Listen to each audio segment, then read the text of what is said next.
everyone, and welcome to Dice and Dynamics, a live play D&D Twitch show where only 3/5 of us are actually voice actors. Ow. Ow! I see how this is. I played Yeah. a robot. I mean, it's the truth. Hold on, I gotta roll damage right now. Yeah. Uh, Yeah, can you roll that for me too? Jeez. I play a sheer number of silly voices, which vary from week to week. You're very good at I making played silly a gay air voices. That's true. genasi. That's accurate. I was there for that. I played a remember that. non-binary giant dragon person. Giant lizard. Where's Mila? Alright. Audition for my podcast then, sickos. All right. Well, there we go. Alright, but so All right. Anyways, let's see. Yeah. All of that aside, we're playing Descent into Avernus, the poorly written Wizards of the Coast module. God. Hey, WotC, please sponsor us. Descent With into that being- demonetization. With that being said, as you'll note, I have been shrouded in shadow per my agreement with Twitch for the sheer amount of leg which has been showing up since broadcasting from my parents' basement. sponsored by 5e Tools. Oh, Jesus fucking One day. Christ. One day. Yep. All right. So, with all of that being said, last we left our heroes, they descended below the surface of the bathhouse behind the meat curtain. And Jesus. behind that meat curtain, sentence. yes, you are welcome. He's gonna milk that for all it's worth. Yep. Yeah. Oh yeah. And behind that meat curtain, they found a illicit bathhouse, the type that doesn't check your weapons or seem to really mind the strange presence of a large automaton walking its halls. However, walking its halls is all you were allowed to do in the halls until you were provided a distraction by a assassin who has been dumping bodies at the Maiden's Head statue, which you know because he has fully admitted to it and thought it a righteous cause, in fact. And with a distraction provided by him, you were all able to slip into the lower third of the wall adjacent to the bathroom, trace a sigil around a skull on the wall, and open the hidden entrance to the cult's hideout. And inside of that hideout, you went downwards into a chamber featuring metal reliefs of the god of the cult, the gods of the cult of the dead three. And the door, which you chose to enter through first, seemed to bear the appearance of the Lord of Bones, or Mickrel. And behind that door, you found what seemed to be a festering research chamber with 3 bodies on the floor. And as you investigated the chamber, eventually one of those bodies started heaving a little bit, jumped up, and took a flail out from underneath its cloak and attempted to strike you, which is where we will pick up right here. And I need everybody to roll initiative. Here we go. Ooh, first initiative, I think, maybe ever for this? Yeah. Oh, wait, hold yeah. on. We all have our wooden dice. I Okay, did. Yes. That's gonna be a 19 from me, Oh my Captain. fucking God. Okay, what is your dex? Okay. Oh, his dex is 14. Natural 20. Hey! On the new dice? Yes. Okay. Second ever roll, natural 20. That is, I have, it's just going to be 20 for me. I just Okay. have 10 What is your dex, Jeremina? 10. So 0. Okay. So 20. Oh, I already factored in my initiative into my I think roll. it's to break a tie. It's a Oh, break. okay. Oh. Marty got My an bad. 8. And that is with my initiative. Okay. 6. And then Steel Defender goes with me. Is Uh, my bonus action, so. Okay. Marty, and 6 for you, Olin. So mad. He's so busy on that door right now. Yes. All right. With that, the necromite who jumped to his feet will spin his flail and run forward. Now, Olin is in the room, but who is at the front? So Olin is in the room at the stairs to the secondary chamber. So it would be Jeremina. He is going to attempt to hit you. Yep. Okay. I only have one screen. Where? What was the? Soon you'll be able to drag it over order? to your second monitor. Yeah, or I know. third or fourth. I can tell you the Or order in a second. Oh, Yep. is EV3 close to the cultists that's attacking? I believe EV3 would have. EV3 is not. Oh, nope. It's Jeremina, EV3, That's what I thought. Silkez, Marty. Okay. But let him hit me. Okay. All right. With that, that is a 14 to hit as he sort of swings and brings his flail down at you. That is just going to hit. Okay. Let's see here.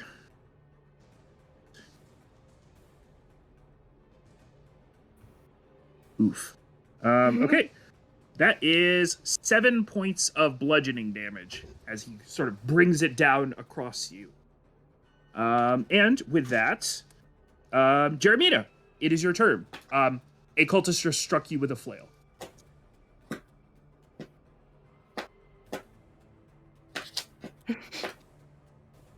I'm sorry, Hugo's going crazy. Okay. Am I all good? Yep, it's your turn. Okay, cool. No, sorry, there's starting to... Lights and stuff are starting to flicker. Yeah, you coming through. Okay, cool.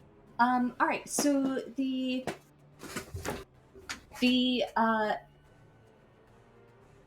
guy approaches and brings a flail down, and I think Jeremina, like, fully expecting those guys to be, like, undead, or, you know, she expected it to be an ambush. She just still wasn't expecting that, and the flail comes down and, like, kind of hits her in the face, and she's going to, unclip her hand axe that she had clipped to gesture before, and she doesn't slash, but she like basically tries to stab him, like she's that caught off guard. Okay. She's going for damage. Okay, you did so good for me.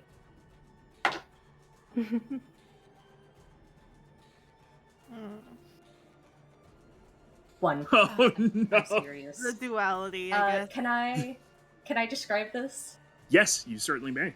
Are they wearing armor? It looks very like, especially to you with your knowledge of fabrics and garments, it looks to be several layers of heavy cloak. And it's also wet now, too, because they had been laying in sort of this sort of pool of water you all have been wading through. Jeremina, like, caught off guard, and the flail having kind of dug into her skin and blood's moving down her face, she brings it forward and she's like, ah! Fuck. God, this isn't a dagger. God damn it. He'll look down and look at it as well. Okay. Silkez, it is your turn. All right. Silkez, who is directly behind Jeremina, is going. Is she taking up the whole doorway? She is. Okay. Sorry. No. So yeah, she is. But if you would like to step around, you can. But also know that bad guys can't move through Jeremina's space. Okay. So then Silkez is going to step around, and he's going to attack the one that just attacked Jeremina. Okay. Whoop. In a sort of a how dare you move.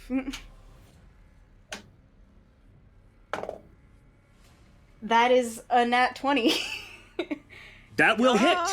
and he's going Nice to job. he's Let's just gonna go use. Let me pull this up so I can fully explain this motherfucker. It's called Psychic Blades. Oh shoot. He's gonna expend a bardic inspiration slot to use it, Okay. and it deals 2d6 extra psychic damage on top of the rapier damage. Okay. So that is So double all of that. okay. All right, where the fuck? I swear to God. There you are. Sweet Jesus. So that is 6, 8. So that's 14 plus 4, 18, and then Okay. 2d6, 5 and 4. So 18 plus 9, that's 27 damage on this poor cultist. All right. So as you Jeremina, as you lash out and sort of poke this guy with the butt end of your hand axe, believing it's a dagger, you see what is a flurry of blade to your side, and Silkez, you may do the honor. Bird will. How does this cultist end? Silkez basically steps around and he actually says, I assure you that I need to do his fucking voice.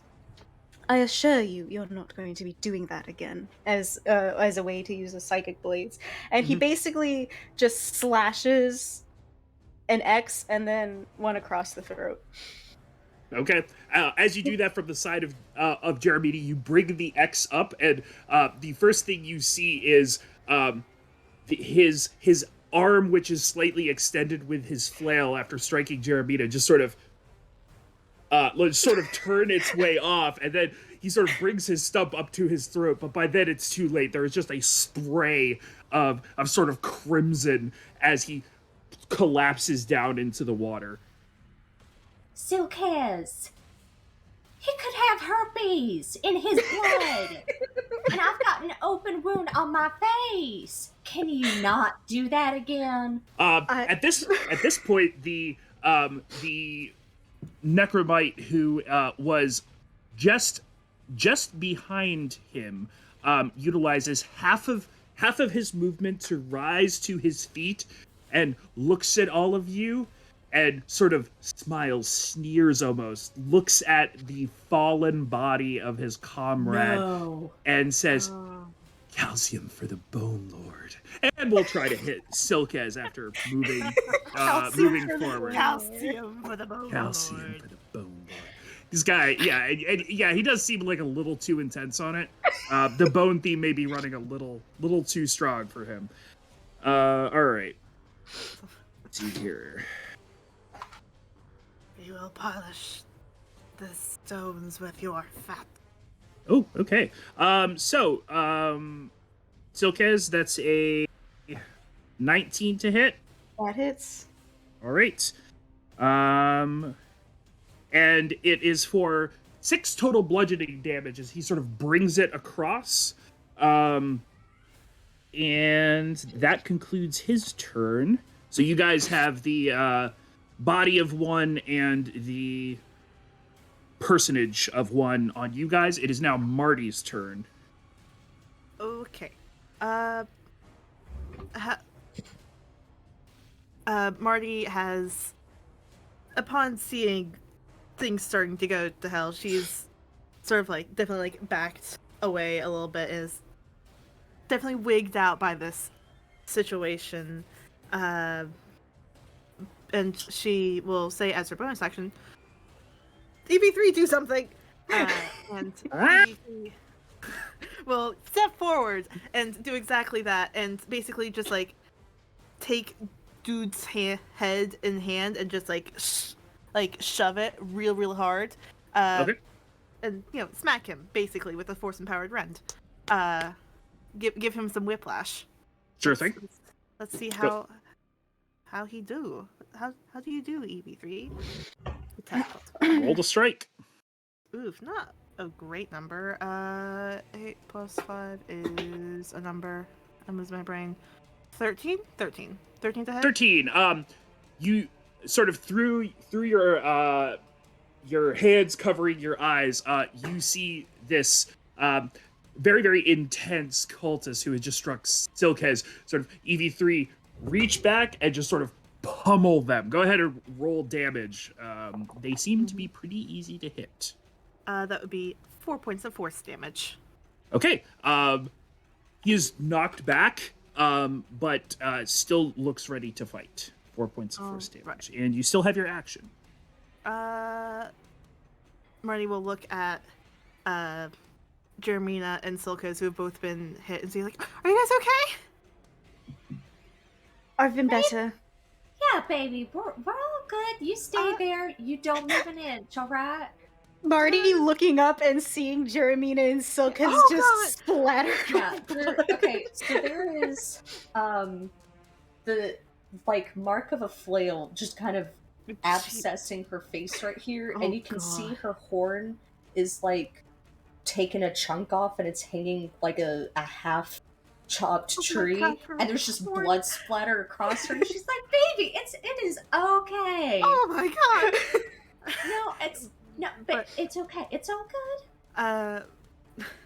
Silkez just has like his forearms sliced up, or hit from the cultist. I have my milk bag. I'll be okay. It's okay. And she is going to take her action to dodge at the moment because she doesn't know what to do in this situation. She's not prepared for this.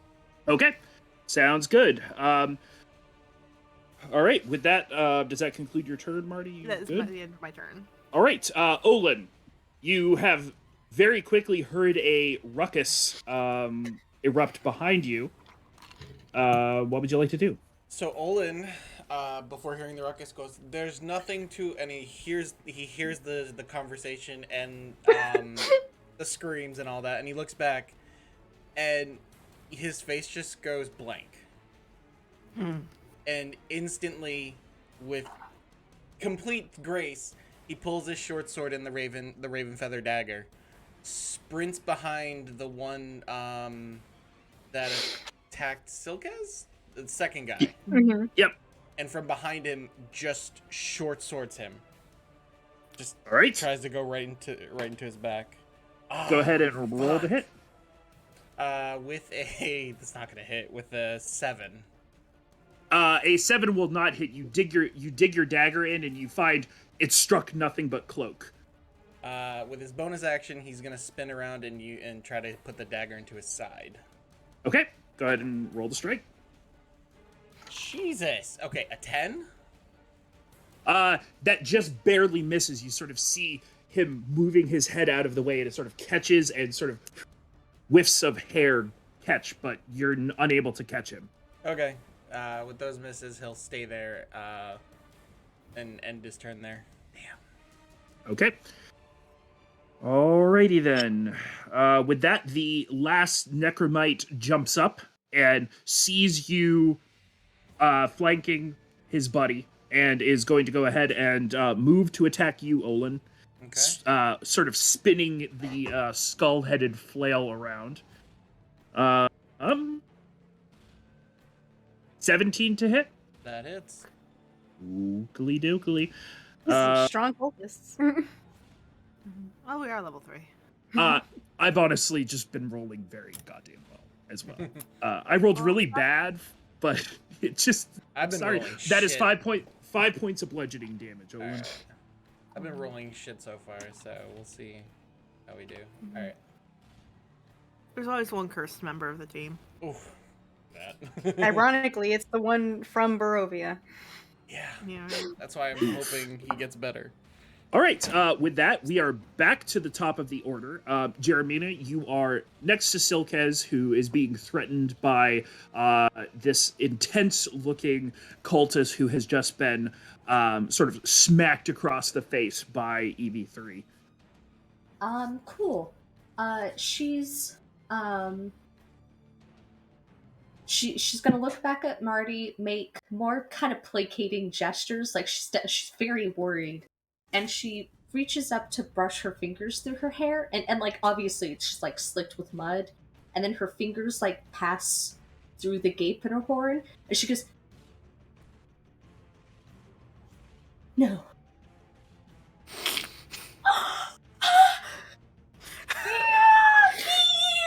You did this to me!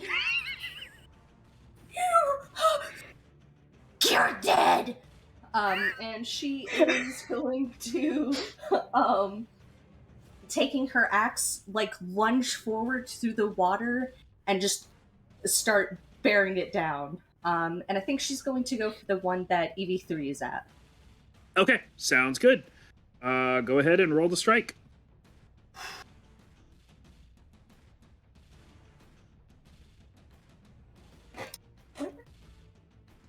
Oh.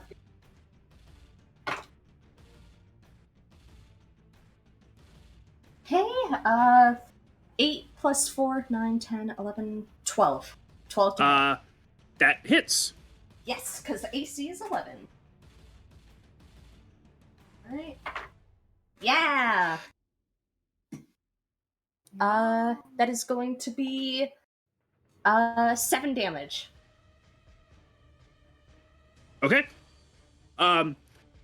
So you strike with your axe, and it cleaves through his sort of heavy layers of cloak and the wetness that has soaked into them, and you sort of catch him in the chest, and he stumbles back. He's sort of still turning the flail over on itself, but he does not seem like he's going to be standing for much longer. Is there anything else you'd like to do? She's going to point at him, and she's gonna, like, kind of pan around to the others. This one is mine! I know it was your friend who's dead now, but I'm blaming you. And that's gonna be her turn. Right. Silkez, it's your turn. Silkez will take what Jeremina said as a threat and move to the other one. All right, fair enough. Move to the final cultist. And try to hit him with a little bap once more. Sure thing. Jesus Christ. Okay. Get it, Silkez, I guess. That's gonna be a dirty 20. Dirty 20 will hit. And that's gonna be...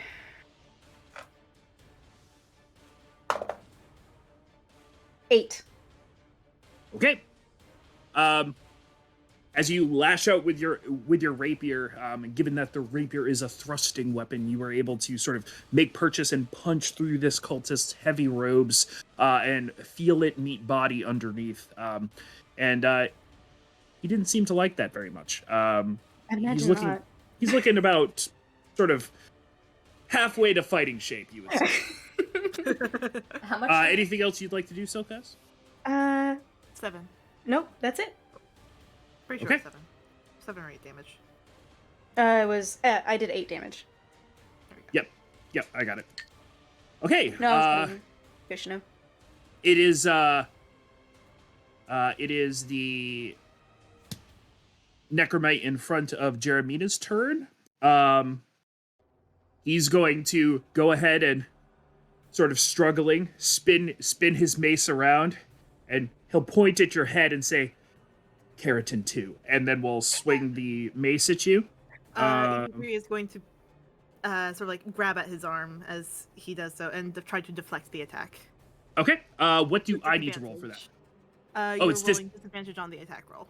Okay, perfect. Not a problem. Yes, I can't roll below a 15 right now. Okay. Thank you, Rad Let's Dandy, see. for the follow. Really Disadvantage. appreciate it, man.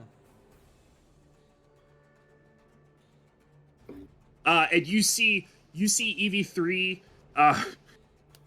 EV3's arm sort of shoot out, and not just deflect, but just straight up catch the guy's arm in transit. And there's a crunching sound as sort of the bone and wood of the mace's handle sort of twisted underneath EV3's grasp, who's just like, hmm? And that will conclude that Necromite's turn. which is to say, Marty, it is your turn. Cool. EV3, first of all, is going to break this dude's arm, so another forced run, another attack on him. Okay. 'Cause Go it ahead doesn't and understand- It doesn't understand mine yet, but it will.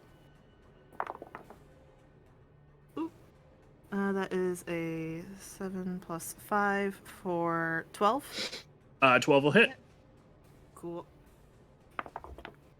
3 plus how much again? Oh my god. 3 plus 2, 5 points of damage. Oakley Force dokley. damage, technically. Force damage. Okay. So as EV3 catches this guy's arm, and you hear the crunch, the sickening crack of bone sort of snapping and breaking underneath EV3's grip, you sort of not being able to really call off EV3 in time, or maybe allowing it to happen. Whatever. What happens next is quite gruesome, as the arm is not just broken, it's actually just snapped sort of almost clean off. There's a ripping and gnawing of flesh as sort of bone and marrow just sort of spray, as then EV3 continues the motion down, pummeling this guy below the water. And there's sort of a pool of red that develops around the area of this man's head. You could probably fairly believe that EV3 followed through to the ground and fractured the guy's skull. He's dead. Marty's gotta roll a con save. Fucking highest roll I've rolled today. Okay, fine. No puke in the water. No puke in this water. She's going to be like, oh my god. And will say, you guys got this. Oh god. She will. Yeah, she'll take the dodge action again. There's not much. She's not prepared for this situation. Marty, Okay. while you're sitting out there, all safe and tidy, I'm gonna be expecting an apology for killing my guy. I'm sorry, it doesn't understand mine. Like, it's a thing. I'll program it in later. I'm sorry. Well, okay, but you better think real hard about the apology, because I'm gonna be wanting it after the I didn't fight. realize it could do that. Oh, that is so really it was so bad. strong. I don't Olin, care. it is your turn.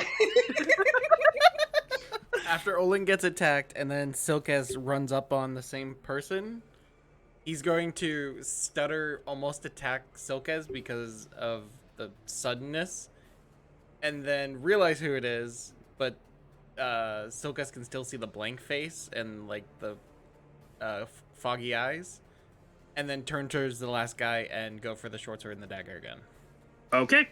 Go ahead and roll your action first, and then your offhand. Natural 1 for the short sword. Oh my god. Okay, he finally fucking hits with a 13 in the dagger. Yeah, so once again, your short sword sort of hits the bulky wet robes, and you're unable to get through, but your sort of swing around with the dagger is able to punch through with the piercing damage. Go ahead and roll damage. And he gets sneak attack because of Silkes, right? Yes, he would. Okay. 6, 7, 8. 11 points of damage, and as the dagger, which is actually kind of funny that this is going to happen, as the dagger sinks into his side, he'll start hearing screams of people dying in his ears, and he'll take an extra 1d6 point of damage of necrotic, which is 2. Okay. All right. Well, as you sort of turn the dagger over and stab him, and that sort of psychic burst is unleashed into his body on top of the sort of the precision of the blow, resulting in the sneak attack. You sort of hear a scream, and the scream is of sort of mixed is sort of a mixed emotion. There's some joy in there hearing these screams of death, but then also of agony as he's slowly perishing. And you're able to very quickly realize that this scream is happening and just swing your arm over and cup the guy's mouth as he eventually just fades out. Jesus. And we drop out of initiative. Isn't that fun? Wasn't that delightful? Jesus Christ.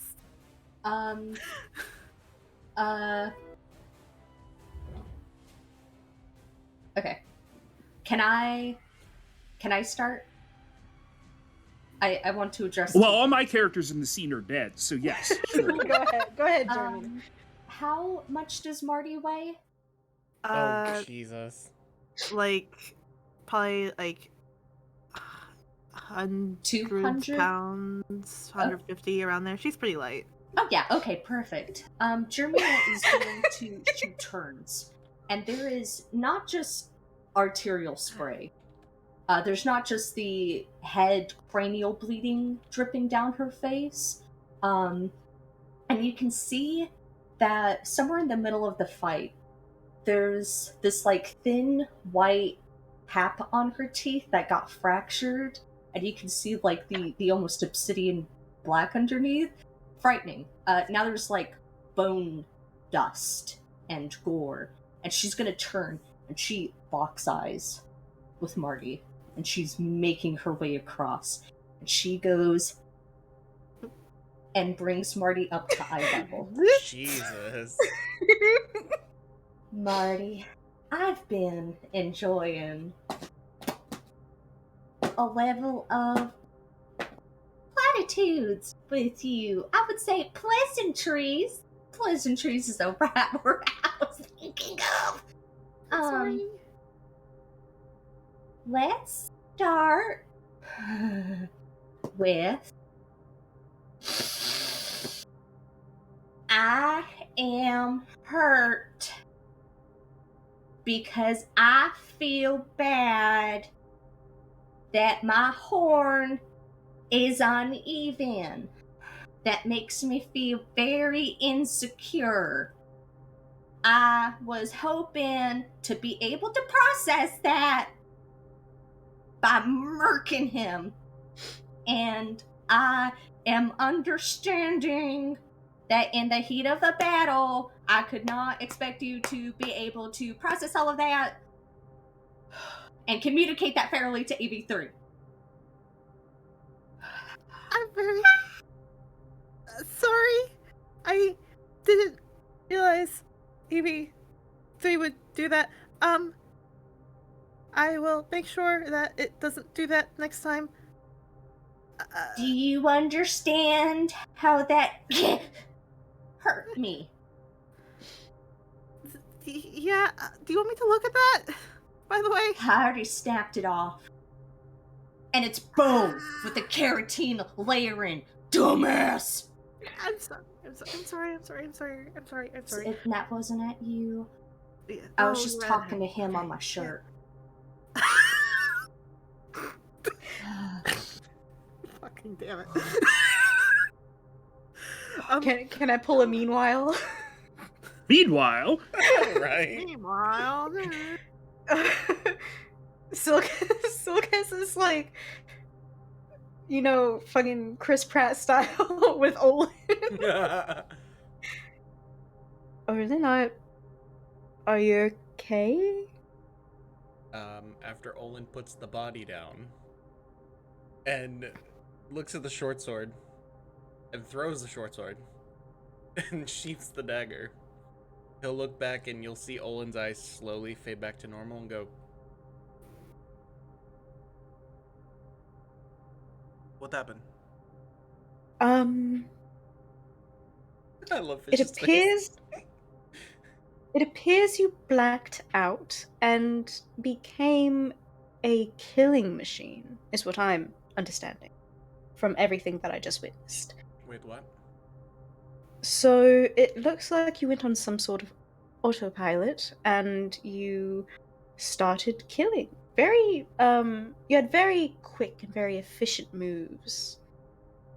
A very good finishing move with the dagger on that one. Wait, you say I did that? Oh, I'm saying you did it. Jesus Christ, did she just snap? Oh my god. Anyways. Did she just rip her horn off? Yeah, I think she did. But so you don't remember doing that? No. Oh, that is a lot of scream. Oh, poor Marty. Oh, poor Marty. Come on, let's go before Marty gets murdered. But You we're gonna talk about this later. And Lucas is going to bring Olin over. you were totally fine, baby. I'm sorry. I overreacted. I It's do okay. that in the heat of the moment. Now, does Mhm. anybody have any packing supplies? Because this connects to the veins on my head. I have my. I Why have did you stuff. break I have the horn stuff. off your head? Because Shh, Jeremy.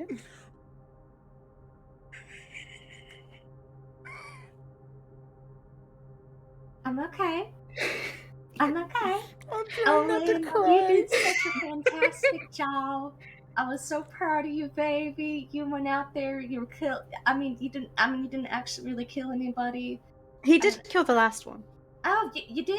I was busy, understandably, getting Yeah. upset. I'm sorry. Why I'm do you sorry. upset? What? Why do you? So, he's Silkus is gonna lean over to Olin and start speaking Elvish. So you see, the first time she got hit by the cultists, it knocked one of her horns off. So It's just the- a I'm horn. good. I'm good. It didn't knock No. off my horn. It took a chunk out of it. it's not just a horn for her. It's like it's part of her image, you know. It's part of what she presents, and she's I think she looks good about. without that second horn. I'm just saying, but You know, I'm tired. You're of not bending gonna say down. that out loud, are you? no. Good. Marty. That- Packs Jermina's horn and Just lifting Marty up and Cat- Has Cat- Marty by the pants. Has Marty by the Yeah, pants, and basically. Marty. Is like under the armpits. I'm imagining. Marty has tended to Jermina's wound with her her healer's first aid kit that she has with her, and by doing so, cast Cure Wounds. Ooh, don't cast Cure Wounds. I didn't take much damage at all. Oh, okay. Then she just packs it and spares the dying flavor. her. Spare dying the horn. That's how you put an amputated arm back on. Just spare the dying. Spare the dying. Plug it back in. Yeah. Just, I can get some This super glue in is there. the It's good. inside of my horn, as you can see. Oh This god. is bone. It's like a It's actually tooth. really, Ah. it's actually really And- fascinating, but oh god. Yeah, and then you can see the keratin layer, and you can see the last time that I snapped my horn. So you can see the layers. But this is great. This is great. I really love this. I'm really happy about this, guys. I'm processing it, and I'm doing so fun. Next. My All right. God. Everybody. Okay, let's lay down. I didn't think that we were gonna have to get here so quickly. I'm gonna have to lay down some ground rules.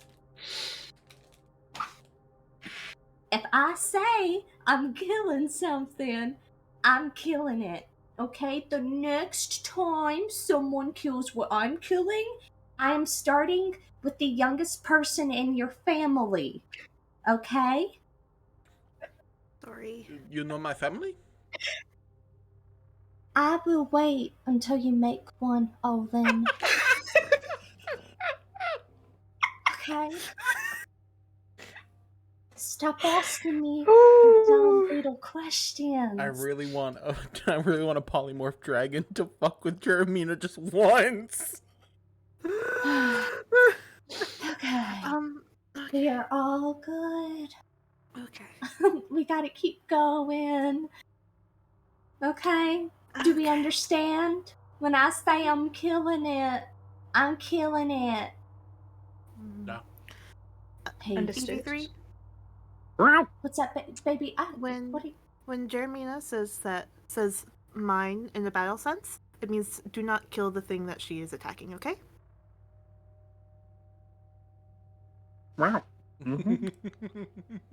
I'm so glad we're all on the same page.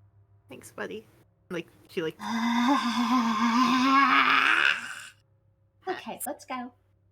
Do we want to continue down the door on the right, or do we want to try and open up the rest? Because I have a Would you feeling guys we- like a description of the room you're in once more? Yes, Yes. please. Okay. I know there's yeah. another door. Well, Olin wants Yes, to check the so- bodies. Okay. So, it would appear, Olin. So you look over the bodies, and it appears that most of what's on their person is just the robes.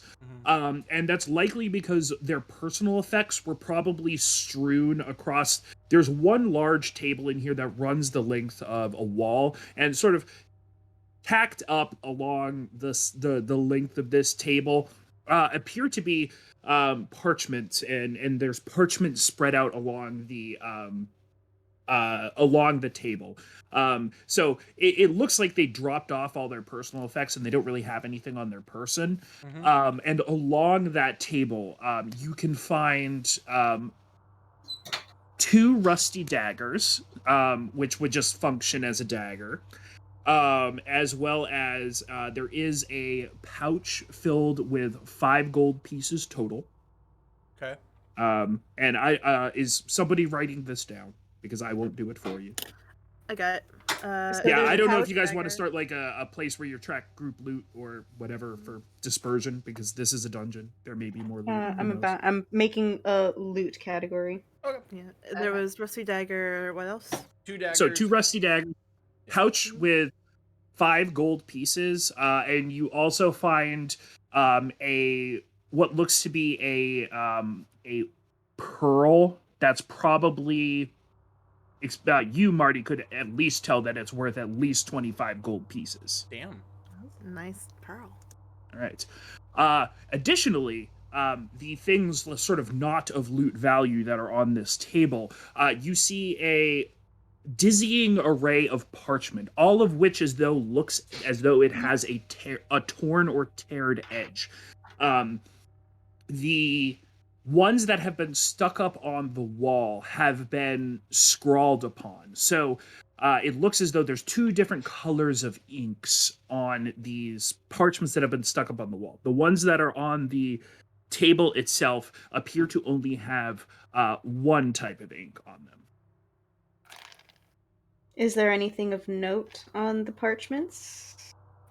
Before I get to that, I will answer that question, Beauty.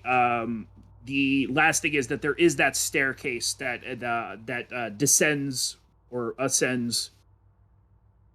There's a staircase in the room that goes to another room. And I believe I said last session that it went up, so I'm gonna stick with that. It went up. It went up last session. Okay, that's what I thought, because you went, and I think I described a little bit of what was in the chamber. If not, Olin, you would have seen up in that chamber something that appeared sort of almost coffin-esque, but the lid is off. So it appears to be a stone coffin or sarcophagus of some kind that the lid is off of. And to answer your question, Silkez, go ahead and make me an Arcana check. Oh, I'm good at those. Yes, Jeremina. My notes of the room from last session, and I'm sorry if you had just said this. Sure. There is a book on a bookstand. I might have misheard that, and there is a tapestry with dark cloak imagery. Both of those would sound correct to me. Yes. Okay. Jermina wants to take a look at both of those. Okay. They Make a cannot be religion there. check. Okay, cool. They can also not be there if that's convenient for you. No. Each one of these chambers has a specific purpose. So if that's probably what I read off of the screen last time, and then the stuff that I just read now is the stuff that I prepped in advance for. So what What is did you get? Jeremina? Oh, sorry. I'll write what Jeremina investigating next. I got a 23. 23. Nice. So analyzing the parchment on the long table and the parchment stuck up on the walls, you would be able to fairly analyze that these were pages ripped from spell tomes, and that the modifications that were made was someone trying to sort of almost decrypt or understand the sort of arcane sigils and knowledge that are being utilized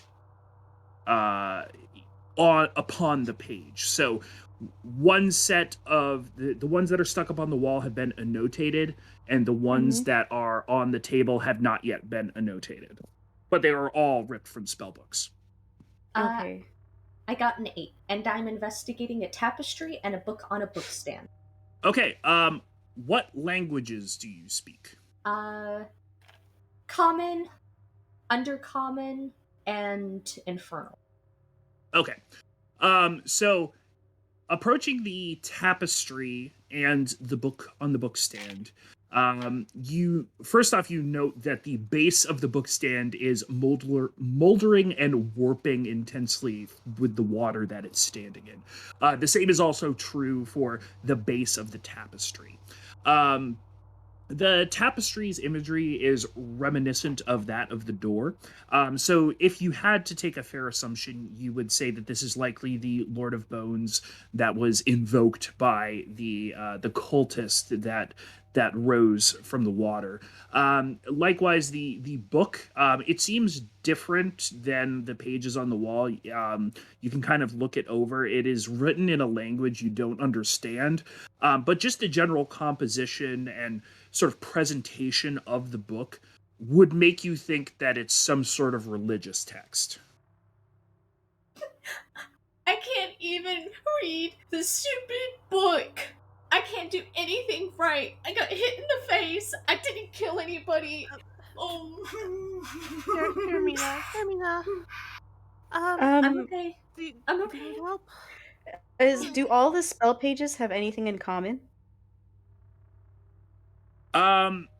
With your 23 Arcana check, you would know that they are all spells which are studied by wizards. Okay. And I can't read anything, but I know that it's religious. Oh, I can take a look at it. I know some things. I don't know a lot about some things, but here, let me help you. Silkus probably knows. Yeah. Silkus doesn't do anything wrong. Mm-hmm. So He doesn't even kick in his sleep. He's like still as a fucking coffin when he sleeps. Silkus. It's just Jeremita kicking herself. Silkus, could you help Yes? me figure this Oh, book out? of course. Silkus is going to nick a page that appears to have, I guess you could say, legible annotations. Okay, sure. And Yeah. How much do you know about religion? Well, really quick. Wait, yeah, Jason? You would note that the annotations are done in a language that is different than the language that the spell books are written in. Okay. Okay, so it's just, Silkus speaks Common, Undercommon, Draconic, Elvish, and... It wasn't Abyssal. Primordial. Okay. You would not understand this text. What did you have, Marty? Marty was asking. Oh, and does Silkus understand the annotated language? Oh, no, sorry, the annotated language is what Silkes wouldn't understand. Okay. The annotated or the unannotated language, the language that is like original to the page, would be what you would know as like arcane sigil annotated with common. So like it's effectively like the most basic of like wizard transcription script by your understanding. Okay. And then he's going to pop on over. Yes. How familiar are you with religious stuff? Slightly. Let me see.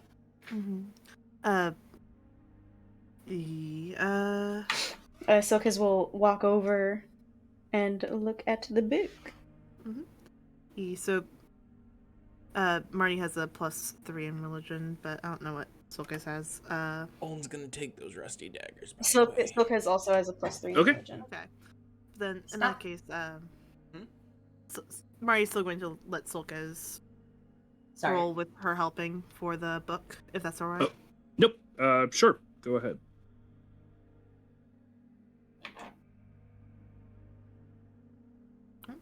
Who's rolling with advantage? Silkez, I believe. Oh, me? Yeah, you're rolling. You. I get. Me? Oof. So that's gonna be a 22. Jeez. Okay. Ooh, like a bad thing? No, look, my disadvantage was a 5. So which one would you rather have? So the text is still in a language that you do not understand, but you can tell that this is a so you can tell that this is a religious text. You can tell that it was bound and printed as like a specific edition. It is not a a reprint sort of like someone put great care into crafting this tome. It has many sort of ribbon bookmarks. You are able to page through and look at each, and it does seem as though there is some illustration, albeit minor, but it appears to be a tome associated with this Lord of Bones-like figure, but without a direct understanding of the language. That's probably the most that you can get. So Does it got pictures? it does have pictures. Come look at them. This one's of the Okay. Bone Lord. He looks kind of Bone nice. Lord. Do you think he's prettier than me? No, Jeremina. He's made of bones. As Silkez says this, he has his hand on a page with a full-page illustration of a figure dressed in a black cloak, with sort of this almost shimmering ink that has a sort of skull protruding from underneath that sort of shifts back and forth between something that looks like sort of a wolf skull to a deer skull, and then eventually back into a human skull. And it really kind of depends on which way you hold the book, what it looks like. That's really fascinating. Oh my I wanna god. Do see you the see the art. deer skull? That's what my horns are like. Well, my only one horn. Owen's gonna see everybody crowded around the book, so he's just gonna walk over and like join them, like he knows what he's doing. Sure. Hi, Olin. The only hello. The only thing he has that hasn't been said, I think, is abyssal. Yeah. That's the only language anybody hasn't said. Olin, you can read this tome. Yes, I knew that was gonna happen. 100%. I was like, it's probably it's probably not abyssal. Dwarvish or Gnomish. Yeah. Yeah. Is there anything that he sees that he can just read out loud, like nothing bad, just like scripture, like some random. Yeah. So, okay, Silkez, what part of the book do you have it open to? Sort The of the shifting beginning, skull middle, page. the end. Okay, Whatever shifting skull page. That All right, sounds like the so middle. yeah, so you're able to peer over Silkez's shoulder, and the text jumps out to you. It is strange, but you can read it and you can understand it. And in this particular passage, the story is talking about a grand rending of living beings, creating a pile of bones in reverence to Mikril, the Bone Lord. And it seems like it's almost describing a ritual of some kind.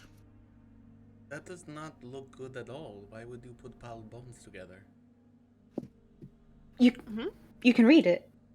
Yeah, it's right Oh. there. And he'll point to the whole thing and be like, put the pile of bones over in circle, and then the Bone Lord. What do you call Bone Lord? And he'll just start reading the text and just not understanding why things are being said the way they are. Olin, Duh. you are so smart. You know that? I have no memory. Doesn't make you not smart, Olin. You're so clever. Oh. Okay. So, while we're talking about loot, can I have the book? But, oh, then, I was thinking, as an activity for the two of us, we could work on translating it. I bet it's got a lot of fun information. And then I'm gonna take that tapestry. Does anybody want the tapestry? No. I think I'm fine. Just try not to get wet. Well, I mean, it'll be fine. Watch, but I got a great trick. You're gonna love it. Jermina, is the table bolted to the floor at all? Oh no. So there's two pieces of furniture in this room, and it's the table that runs along the wall, which is sort of attached to the wall. It's almost like a almost like bar like it was intentionally constructed to keep it up and out of the water, whereas the book stand itself was probably looted from some temple or chapel somewhere, was just sort of plopped in the water, which is kind of why it's like moldering and festering at the base. Okay. I'm kind of taking creative liberties with how the tapestry is set up. Is that okay? Yeah, I mean it's a fairly short chamber, so. Jermina is going to climb onto the table by the wall, and as she's standing there, she's gonna like kind of give it like a stress test. Does it break? It appears to be crudely nailed to the ceiling, and as you sort of give it a tug, you see what like looks like sort of like horseshoeing nails, sort of like plop, plop, plop, into the water below you. Okay. And she's gonna kind of like give under the weight of the tapestry, and then she's gonna like go through the motions of rolling it up, and then she gestures out, and she's still standing on the table. All right. Are we prepared to see the magician Mina at work? Certainly. Sure. All right. All right. All right. All right. All right. Yeah.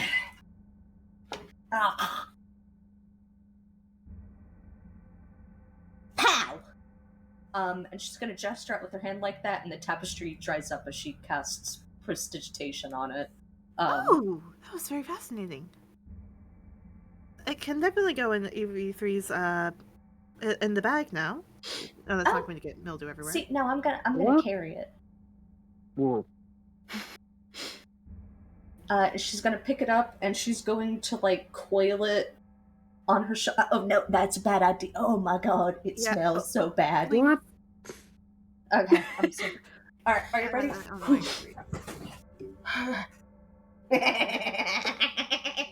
Do you know what this looks like? Mina, please don't do that. I like this carpet bag. She loses her horn, and she just becomes even more horny. I love it.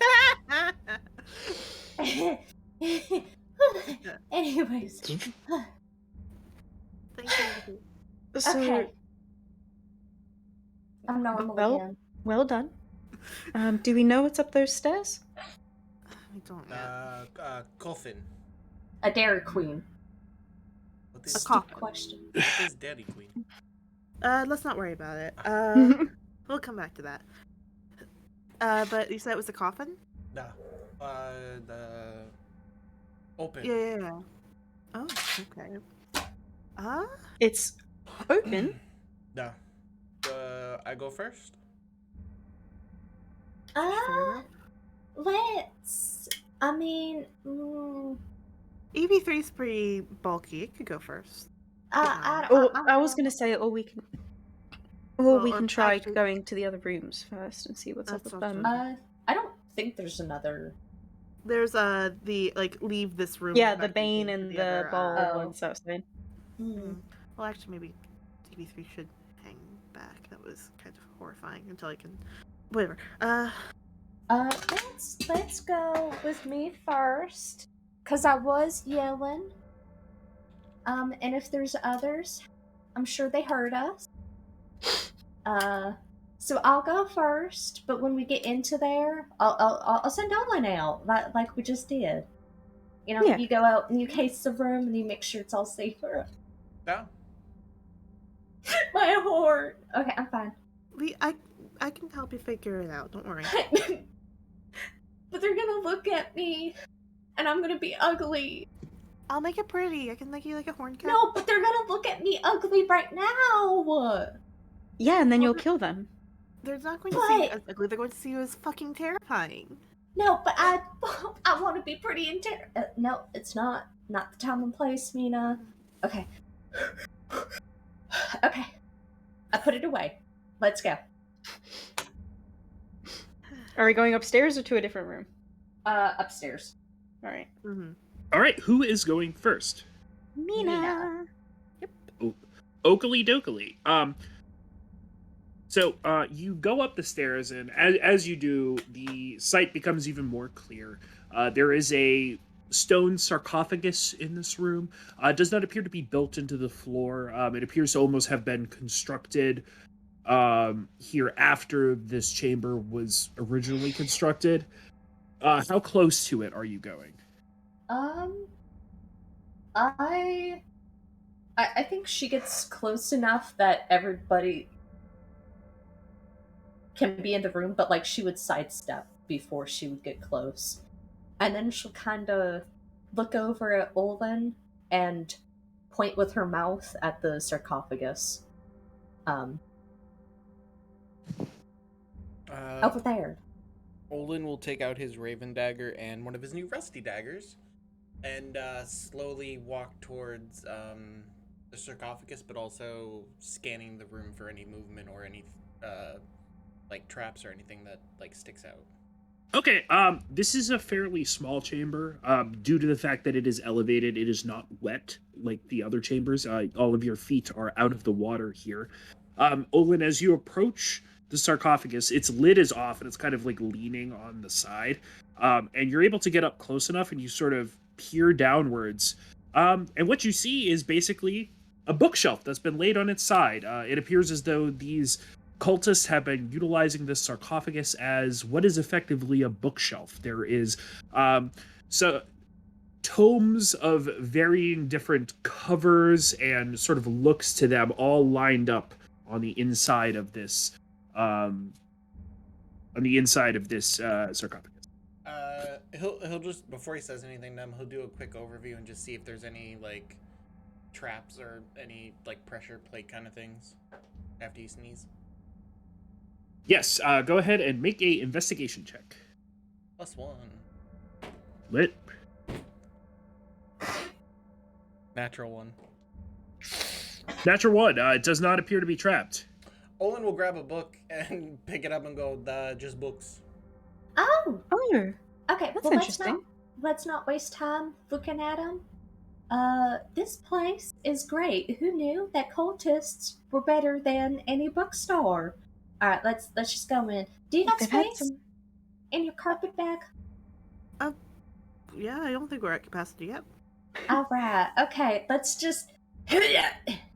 Silkez is going to quickly look over at all the books in the coffin and see if there's anything of interest. Okay. Um, Well, I'm You would holding kn- most of them. you would note that all of the tomes, none of them bear any sort of title or edition information on the spines. It looks like they're just all homemade. I wonder if they were robbed from other people. That's probably where all the parchments in the bottom floor came from, actually. That is so Oh. clever. I'm not gonna lie. I kind of want a stone sarcophagus as a bookshelf. It would be a good statement piece. I mean, it's a very Very gothic. very drow. Yeah. Well, we have all these books now. Do we want? there- Yeah, does this go anywhere else? No, this chamber has no additional entry or exit points. It seems like it was solely being used as a repository for books for the chamber down below. Awesome. Silkez is, however, going to keep an ear out and see if anybody else has entered the room downstairs. Go ahead and make a perception check. Oh god, this is my worst one. Got this. Oh, actually, I put my bardic shit into this. It might not be. Ooh, you got That's a that nat one. Yeah, it does not appear as though anyone has entered the chamber below you. All right. As far as I can tell, we should be good. All right, okay. Next one. Right, so you guys are re-entering that chamber with the Mhm. doors featuring the reliefs of the three gods, correct? Yep. Yes. All right, so you step back through the door, holding sort of that inverted skull with its sort of flowing drapery capes, and re-enter this sort of central chamber. The two doors you have not entered through are the door, presumably picturing Baal with sort of blades for hands, and Bane, who is sort of depicted as a obsidian gauntleted wearing knight. Do you want to say best for last? Cult activity. Cult activity, not even once. You'll get blades for hands. You will get blades for hands. Knives for hands. But okay, I completely spaced. What Should door we were save? I would say we should go through Bane's door first and save Mhm. Ball for last. Yeah, I Yeah. mean, it just feels. I mean, it feels cinematic. It's really It feels- thematic, honestly. Right? Mhm. Yeah. I think you know. All right, Yeah. shall we? Give me 1 second, ladies. Give me 1 second. I gotta update a little bit. Oh, okay. All set. All right. Who is opening the door? Does anybody want to? Cause I'm gonna keep doing that. Cause yeah. Okay. I'm gonna, Go can you describe the Bane door for me one more time? Yes. I'll let me go get the actual description. I just sort of spaghettied it, but it has an actual description. So give me 2 seconds. Yeah. He threw it against the wall. Yeah, you gotta toss the spaghetti. Throw it on Let's see. No, Oh. you gotta toss the spaghetti at the wall, see if it sticks. Oh, that's Yeah, at the door. Yeah, that's how it works. All right. So it is the length of the sort of tableau on the door features a man wearing sort of a bucket helm and the sort of the armor of a knight, and in front of its body, it sort of has its hand up, and on its right gauntlet there's sort of a painted black or almost obsidian black gauntlet that in its hand has gripped a set of shackles. Cool. Jermina's once again going to size up the door. And the last time she did it, it was hesitant, full of a very practiced confidence. But now, after losing one of her horns and getting flailed, even though it didn't even knock her half below health, it's still upsetting. It's now real. And she's looking at the figure, and she'll look back at the others and make a sincerely worried face. And she'll say, 500 gold each, right? 500 gold each. For what? This. Right? That's the original terms, right? Or 50 gold? It was a lot of money, right? No, it was a For 50 gold down payment and then 500 gold each for completing the... Yep, 500 gold. Okay. I just wanted to keep that in mind. And she's going to brace her hands over the shackle. Brace one hand over the shackle, then one over the head, and she's going to dig her heels into the ground and push it open. All right. It groans open with sort of a intense effort, but eventually you are able to swing it past the resistance of its rusty hinges and past the resistance of the water at its base. You enter into what seems to be a hallway with a very brief descending staircase over which you can see sort of the water that is sloshing at your feet, sort of pouring and cascading down this short set of wide stairs. And what you notice in front of you is an alcove with yet another tapestry hanging from the ceiling. And that is where the hallway takes an abrupt right turn. All right, babies. I'm gonna be going first. Would you like to? Who's behind me? What's our marching order, babies? I'll be behind you. Okay. And then Marty, then Olin, then EV3? Yep. Okay. Break it Alright. down. All right, you're making your way downwards. We Yes. are indeed. Yeah. Okay. So your trip into the into this hallway is quite brief. There's no light emanating from the sort of the turn in the hallway. And eventually, for those of you with dark vision, you're able to sort of slosh your way through the water upon this massive tapestry. And this tapestry, much like the one in the microlite room, bears the image of a figure similar to that was on the door that you just pushed open, Jeremina. It is a bucket-helmed clad figure with obsidian gauntlets, basically holding the chains of four like faceless individuals. So not faceless in the way that their fleshy faces have been ripped from their body, but more faceless in the way that their faces aren't present on their forms, so almost the viewer could imagine themselves in the image, in this place of being ruled over by this sort of malevolent, godlike figure. And then the passageway takes a right turn. Alright.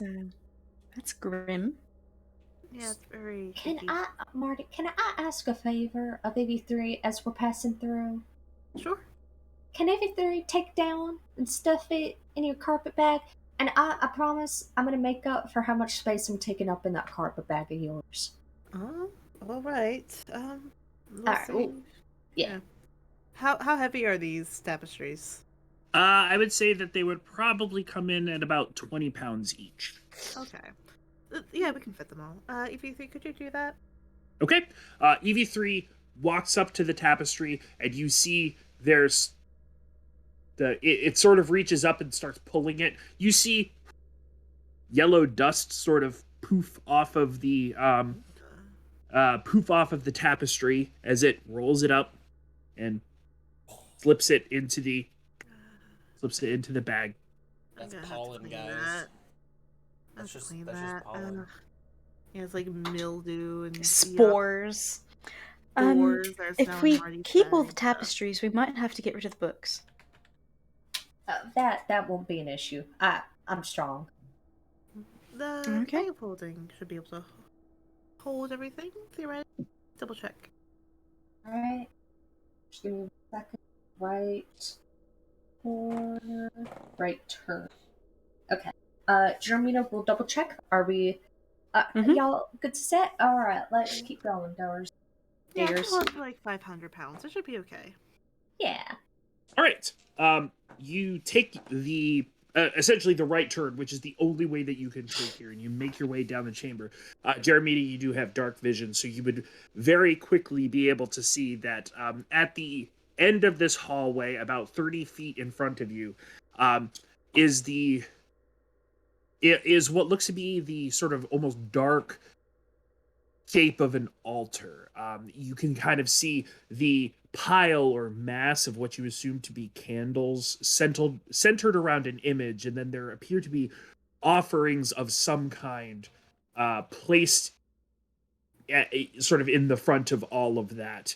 The chamber is dark, and the closer you get, you kind of start getting an acrid smell from the water in these chambers. Jermina will Sorry. relay what she's seen with the others, and then she's going to keep quiet, and she's going to stare down the line behind her, um, and she's going to motion at Silkez, hold up. She's basically going to motion down and try and grab Olin's attention, and then tell him to go forward, and she'll make a looping motion, suggesting he searches. Olin will sling through everybody and just stand next to you, nod, and slowly check the room out.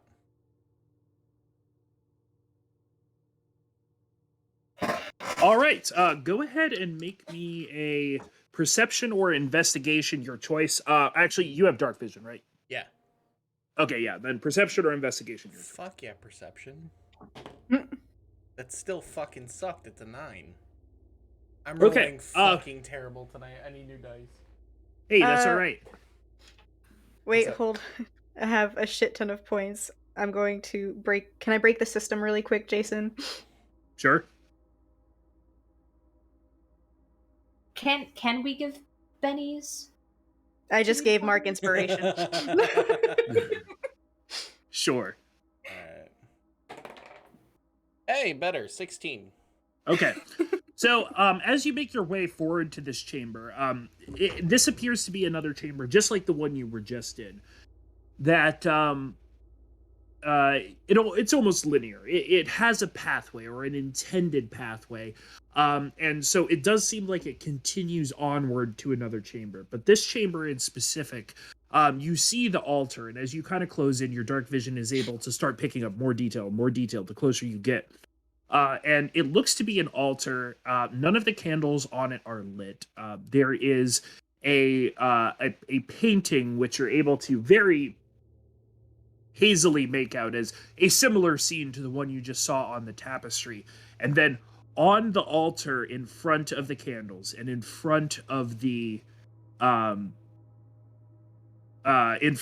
image, is piles of what looks to be badges similar to that you were given by Captain Zodge. There's flaming fist badges, and as you sort of look over them, you see the occasional Harper's pin, Hell Rider's badge, like Rhea Mantlemorn wears in the Oh um my god. in the out in the refugee camp. And you sort of like look over and you see all of these symbols, these sigils of various organizations that operate in and out of Baldur's Gate, and they're all just here on this altar in front of this image of this sort of helmed god of domination and power.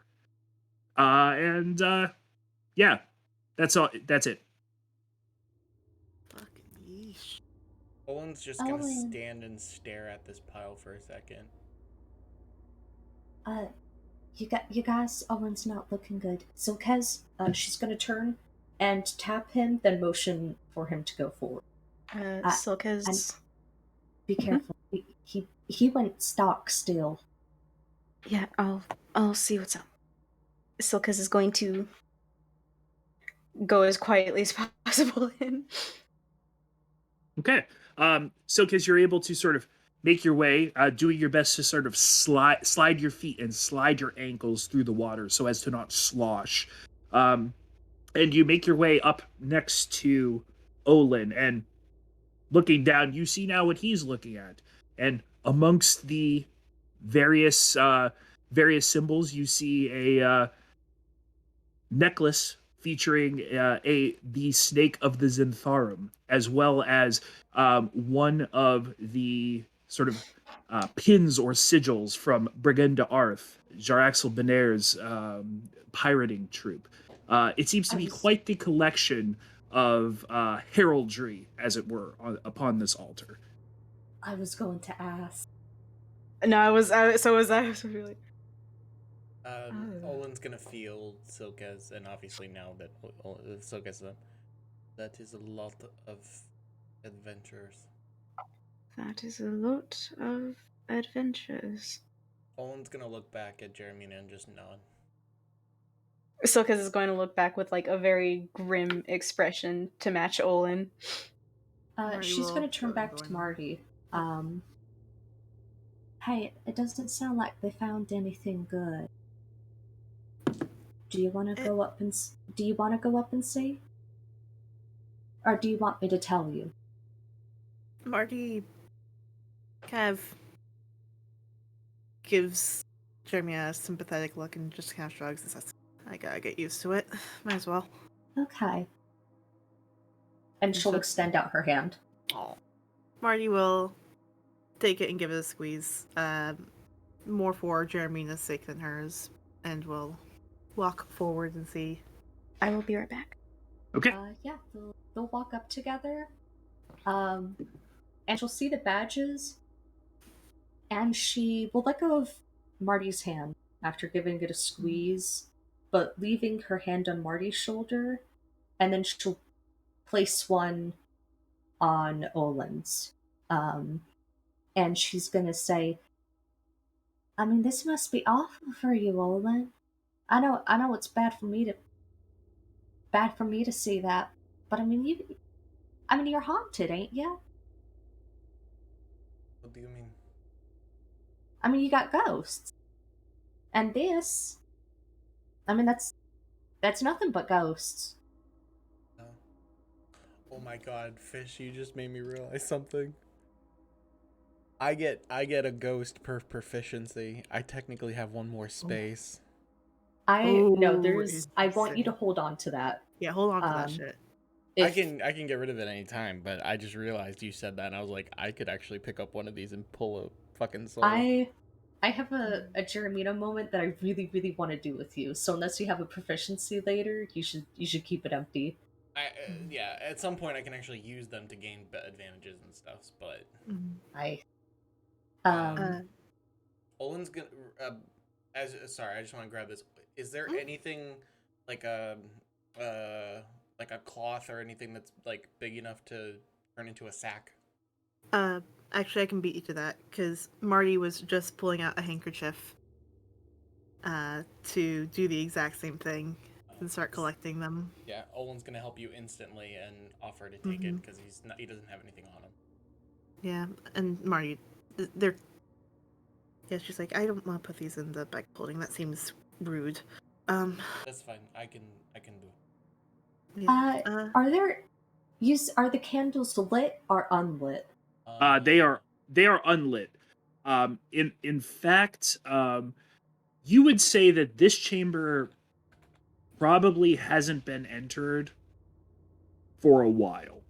Given, especially you, Jeremina, given your difficulty opening the door, that its sort of difference between the door for the microlights, that door seemed to open a little easier, whereas this one you had to actively fight it. It doesn't seem like someone has been here for a while. You can't really judge how much, but it has been a while. All right. She's going to pry a candle off the altar.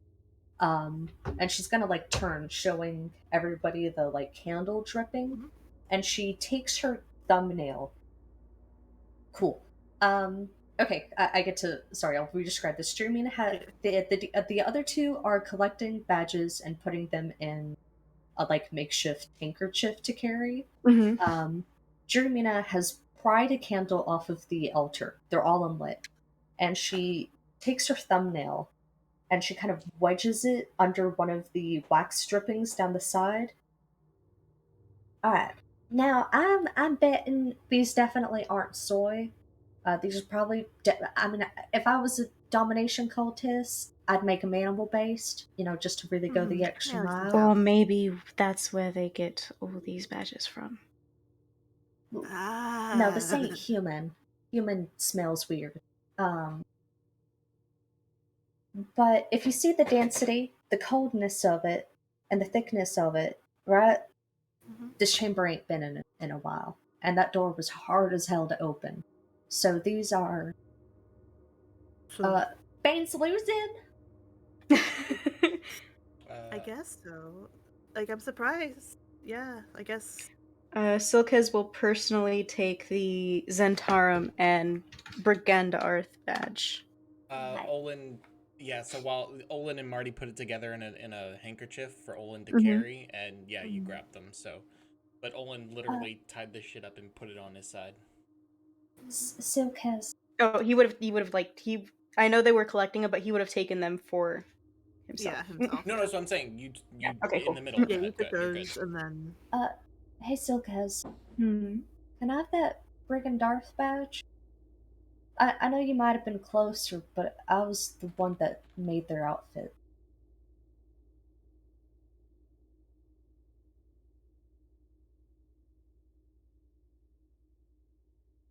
Let me think about it. Okay, well, don't take too long. I'm gonna get pissed. All right. And if you don't like my final decision, I mean, you have to trance at some point. Wow. fair.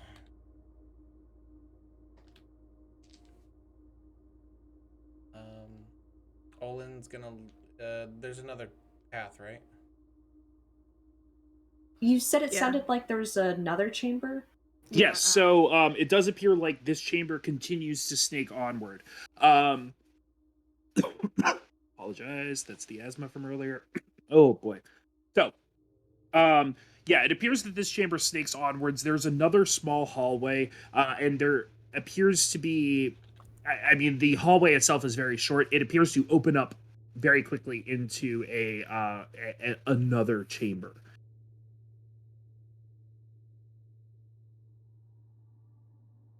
I think Jeremina feels fairly Mm-hmm. fairly confident. She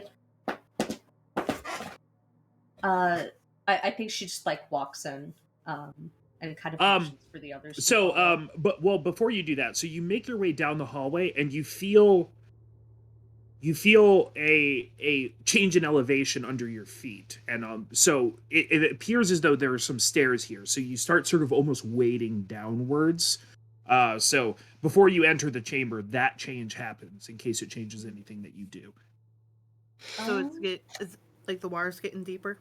Yeah, so it's basically it's at you guys' kind of ankle level. It's just been soaking your feet this time, but as you go forward, Jeremina, you feel it start inching up your leg, as though you're so almost wading into the ocean, as though you're sort of descending as you're walking down the hallway. Okay, I think Jeremina is going to stop. I have a solution. You go first, though. You sounded like you were doing something. EV3, can I have a boost? Wow! Oh goodness. Okay. And Marty sort of like Koalas. rests under like its arm, like sort of like rests on its arm while it's like sort of holding her. Okay. Jeremina is going to give me 1 second to double check something. I have to get like book tabs for this. Jeremina is going to like kind of snap out her wrists 3 times. And she's going to summon Mage Hand. And yeah, she has dark vision. So what I think she does is she kind of sends the Mage Hand out to scope how deep the water is. Either if it's too murky, that's fine, but like Okay. Yeah, so to clarify, Marty, you're sort of having EV3 pick you up, and because EV3 is so large, utilizing that to wade out a little further than you might be able to, or just to keep yourself out of the water. To make it easier for because like if it's up to like sort of like their sort of like ankles, it's probably like up to like Marty's knees more or less. So she's, Oh, like, okay. So just more to worried help about- you up. Yeah. Okay. All right. I just wanted to make sure that you didn't intend on entering the chamber. Oh, yeah. As you cast Mage Hand, Jeremina, you sort of send it downwards, and eventually the soft arcane glow that is produced by the Mage Hand just is enveloped by the darkness. It just disappears. I'll have to walk forward more. doesn't look like we're going to be able to go any further. Cause I'm gonna be honest with y'all. Uh, maybe I should have brought this up before we went waiting around in the sewers. Jeremy, as you say that, you see what appears to be a figure sort of catch the corner of your eye. And it appears to be a body floating face down in this chamber. Oh my god. Marty, you need EV3 to go get that. Oh, EV3, let's go. They flooded it. Silkez is. That's why it hasn't been used. They flooded it. They Oh. drowned everybody in here. They flooded it. So as the body sort of floats to the front of the sort of area, are you going to try to recover it with the EV3? Yeah, Marty is sort of like still on EV3 will sort of like wade forward and sort of like holding her nose will like, if it smells, will sort of like go to like check its vitals basically. So you can tell very quickly as you sort of lean in, and EV3 sort of like almost like bats the body towards you. It is a bloated corpse. It has been floating in this water for so long that the stench has almost made its way out of the corpse. And you notice a couple interesting things. Make a medicine check. She's good at those, actually. Hey. Silkez is going to lean over to Jeremy and ask, do you think I could cast something to light the place up? Or would that be that too would much? be a 22. Okay. I think you should. I mean, they're all dead, and if they aren't, we can just hold them under. So as EV3 bats the body towards you and you see it, something jumps out to you instantaneously, and it's the back of this body. It appears very similar to the back which you had just examined in the bathhouse upstairs, except twisted and almost gnarled, sort of mutated in a way. It appears as though this particular host of this blood magic implant didn't quite take. Jesus. My There was blood magic in them there hills?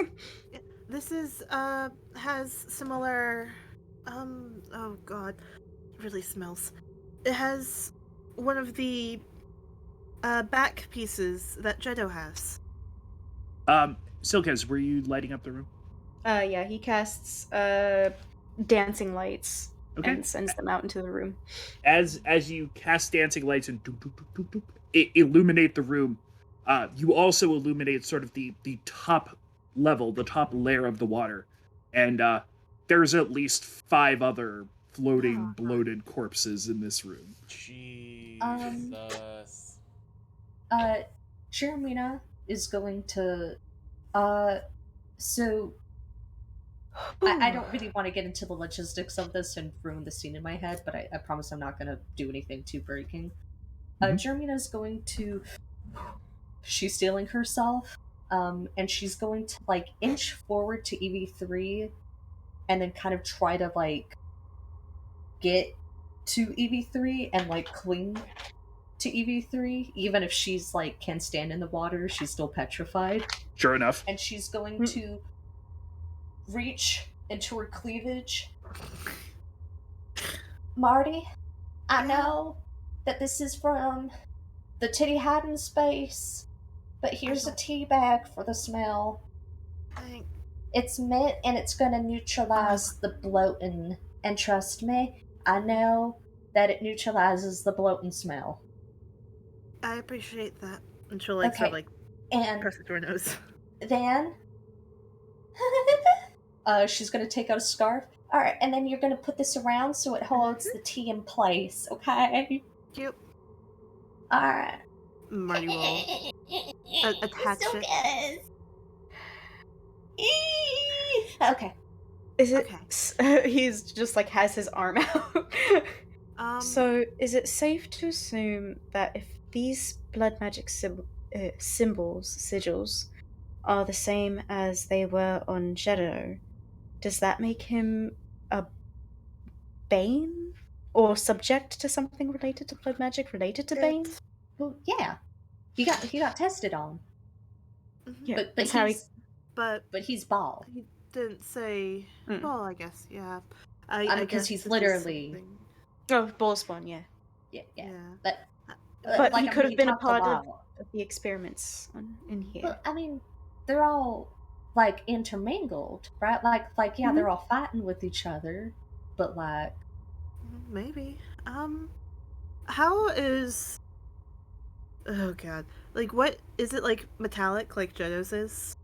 Jetos is not metallic. It is a Oh. wood compound. Oh, okay. Mhm. Is this sort of like a similar situation? Yes, it is, except for the fact that you can kind of see, in lieu of like a clean line that has sort of been formed where skin meets wood, there's like gnarled protrusions, tumors, overgrowths, all sorts of different like abnormalities that were not present on the modifications that you saw Yeah. on Jetta's body. Okay. Marty is just sort of gonna be like, oh, what? Okay, I'm going to regret this a little bit, and she's going to try to sort of like not dig into it, but sort of like it's been soaking in water Yep. for however long. So she's sort of just going to try to take that sort of like first layer of the wood off, without like getting into the body itself, so that way you can sort of like with the runes and sort of like show it to Jedo later, basically, and confirm that. Okay, so I would just clarify that like it like spans their entire back. So like Yeah, from shoulder blades down to like all mid of it, back. like a little like. Oh, okay. Yeah, hey, yeah. hey baby, Marty girl. Mm-hmm. Maybe it would be more fitting for the rest of us who don't have the tea bags if you didn't put your hands on their body and start pulling things up. Maybe you should just take a sketch for us, because it smells. Well, It smells awful. It really does smell really awful. It does, but I think having something to show Jedo might be helpful. Well, how about we can take the bodies up and then we can remove it then, but not when it's in water? Mm-hmm. Maybe that might be a better idea. Yeah, yeah, that'd probably make it a little bit easier too. EV3, can you grab? Oh God, can you grab it? EV3 goes, "Meow," and it grabs it, and there's sort of like a squish sound, and it'll sort of step back and drag it towards, as sort of bringing it up the shore, as it were, of this sort of descending area into this, sort of dragging it back, and eventually it sort of is leaned over, supporting you in one arm, and will just sort of tug it onto dry land. Well, or the equivalent of dry land, because there is still this-ish much water on the ground where you guys are at, in front of the Not altar. resting on the bottom, so I floating. will help you if you want with this. We should also take a look at the other bodies because they That's a might good have a better example. It's Jedo sounded like it's a pretty unique thing, but maybe. Well, I mean, it must not be that unique. If I'm not sure if I want to wade through the water though. I well, you can't see don't to the have bottom. to. EV3 can go grab him. My only concern is if there's something in the water that we can't see. Yeah, Well, I mean, we'll see it yeah. when it Well, pops out to was- EV3. Yeah, EV3 was already out there. It'll be fine. But, Okay. Yeah, you don't have to go. Don't worry about it. Marty will have EV3 set her down again, so that way it can go grab the other bodies. And sort of, Okay. like, move them forwards. You watch EV3 wade off, and the water goes over EV3's head, but just barely. And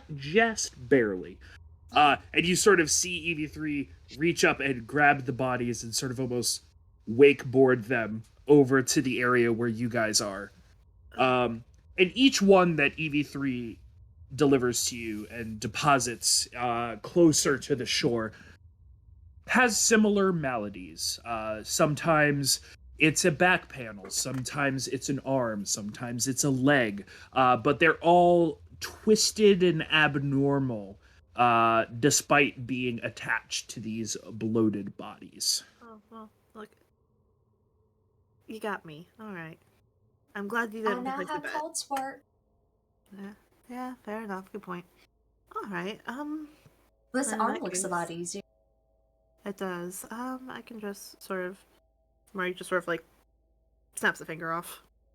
Oh, sorry, I wasn't expecting you to do that with such ease. Um, I was just gonna snap the arm off, but I don't. Oh, it's easier to carry. Were you a mob boss in a different life? No, I put you EV3 really together. went for it. I'm used to working with like this mechanical cast. It's not usually like wood all the way through, but you know. Wow. Love this robot. So yeah, running theory.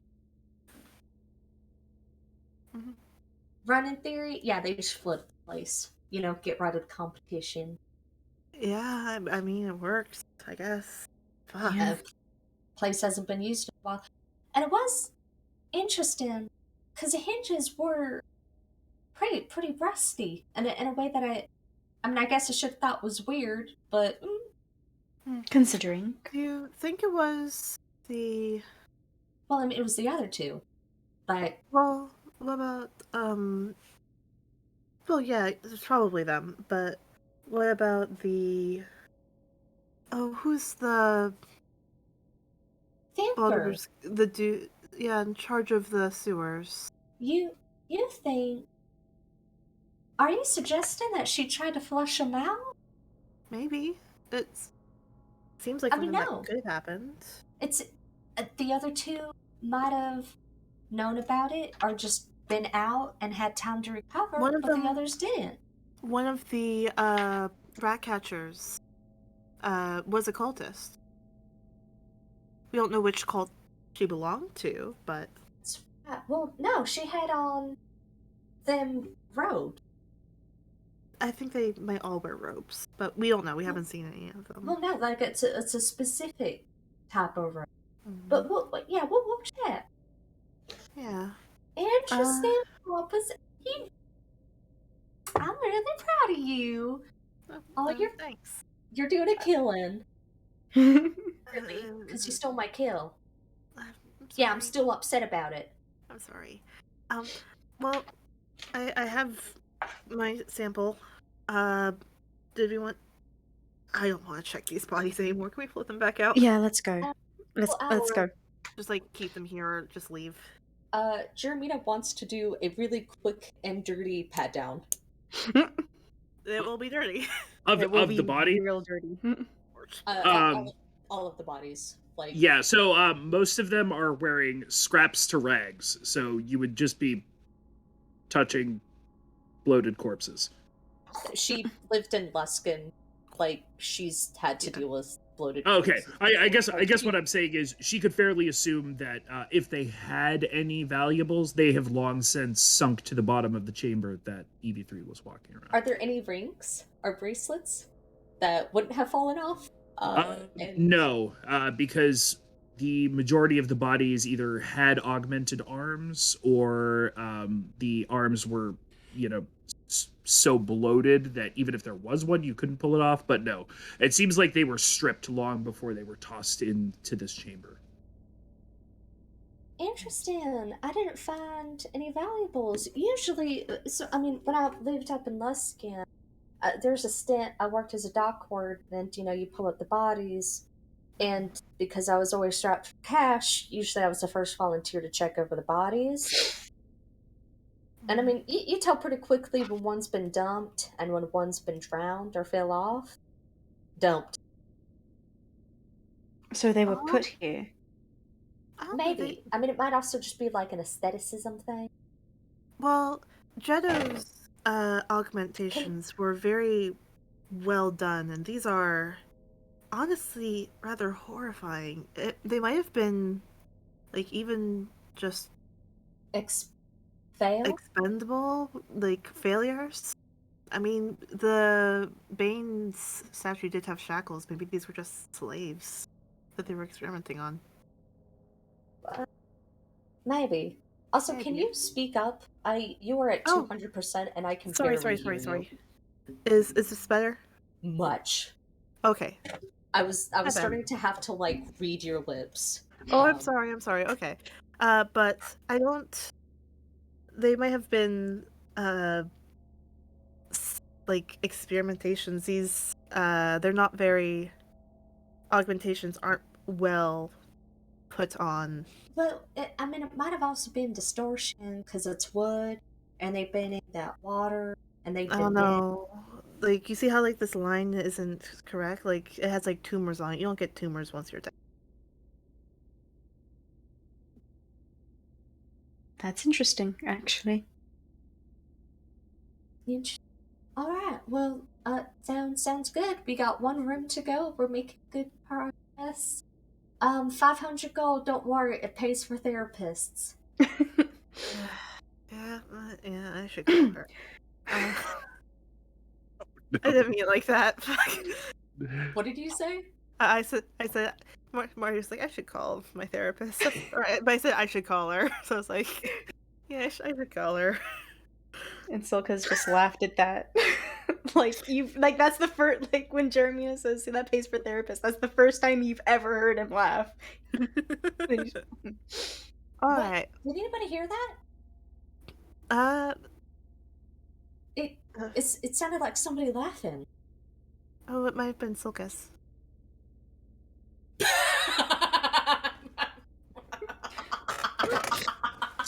Sorry, Jeremy. Are you suggesting you can't see Silkez in the dark? Is that what you're saying? He just blends in. Wow. Silka's laugh? No. Well, regardless, we should probably head out. I don't want to smell these anymore, even What through a the strange thought. But yes, let's go.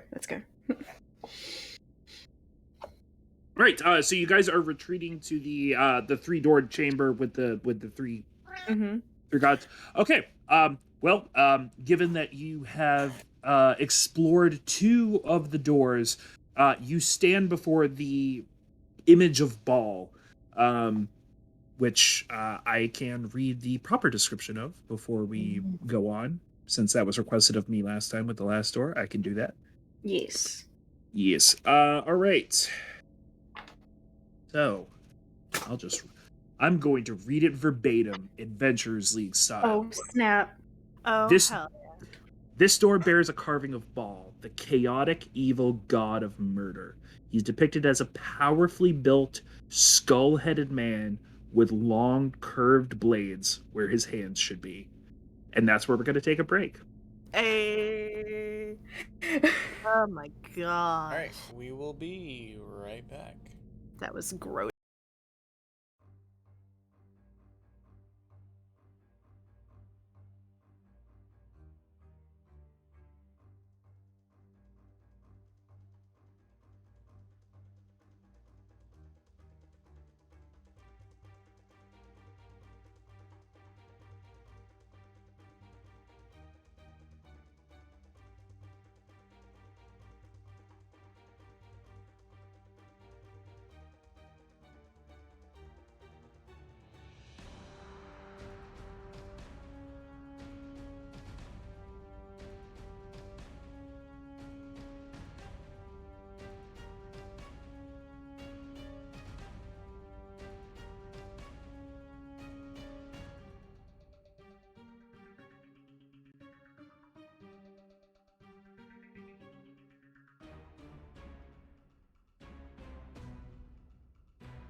What's up, Hey, and guys? welcome We are back to back Dice and at Dice and Dynamics, Dynamics. where we We are are reaching what we've playing been waiting for the stuff, past you know how it fucking goes. Yeah, 12 exactly. sessions. What? It's been for fucking ever. We've been going, man. We've been Wow, everybody! It sounds like we got a little bit of audio cross there, but we're back. So, anyways, intro shenanigans aside, thank you for waiting for us. We took a quick break and used the facilities. My father asked me if I use a script to run this game. Good times. Aw. I Aw. played in the snow. Oh, Fish played in and the snow. fish played in the snow. Oh, With that being said, the heroes having explored the two short doors, the two less important doors of the hideout of the Cult of the Dead 3, now stand before the door, bearing a image of presumably what those reverent to him believe Baal, the chaotic evil god of murder, to look like. A skeleton-faced man with swords for arms. How does he open pickle jars? We don't know. And now we return to the game. The answer is violently. Yeah, I would imagine. Pops the He lid off. bites them open with his skeleton mouth. Fucking- The less cultists there are, less people are scared, the less opportunity there is for Zod to take advantage of, the less opportunity there is a fear, and 500 gold. 500 gold. 500 500 gold. gold. Yep. 500 gold pays 500 gold. for the rest of my kids. Mm-hmm. Okay. What? I have to think of something nice and warm to keep me through before I open the store. Because we are Puppies. about to see man-made horrors before our comprehension. Kittens. No, like, what are you getting with the fucking money? Oh, with a... I don't know, kittens? Or, What would I get? a nice bungalow cottage Okay, with a nice where? workshop.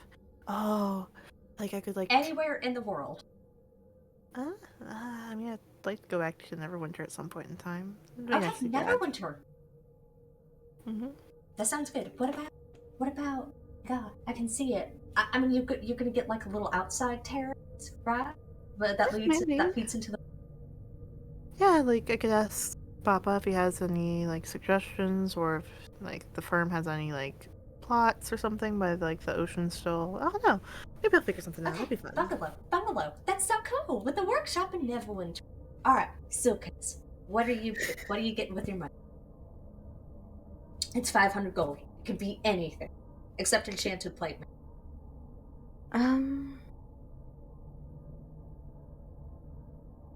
I don't have anything good. No, it's good. If it's yours, You could get like you got. Yeah, come on. you could get a new fancy gown to I impress someone, could. or just to make everyone jealous. Oh, Not that you really don't I do will that. need new shoes after this, actually. New I'm going shoes, to get yeah. myself some new shoes. New shoes. I love that. What kind? For lining, are they going to be treated? Is it leather?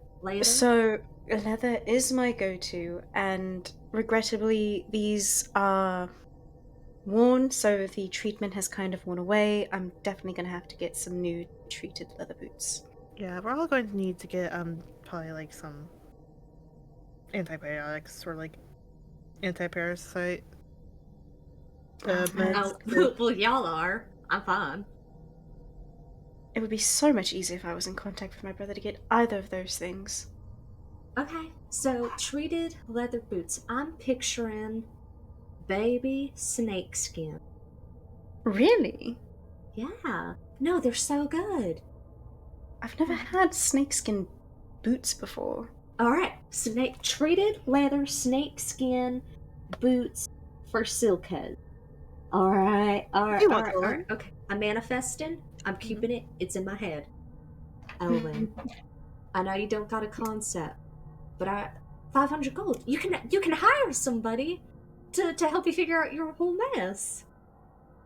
You can just go up to an adventurer and say, "Who am I?"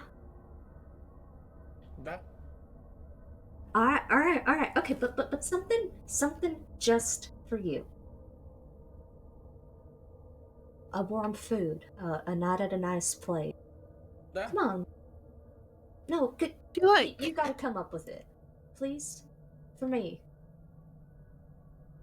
I don't need gold. No, but I do. I need you to Yeah, I tell give you me. gold. No, I don't.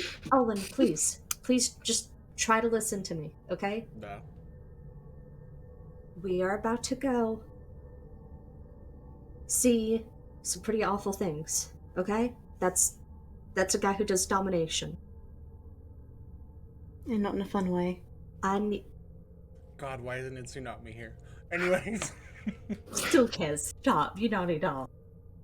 But I need you to tell me what you're getting with the gold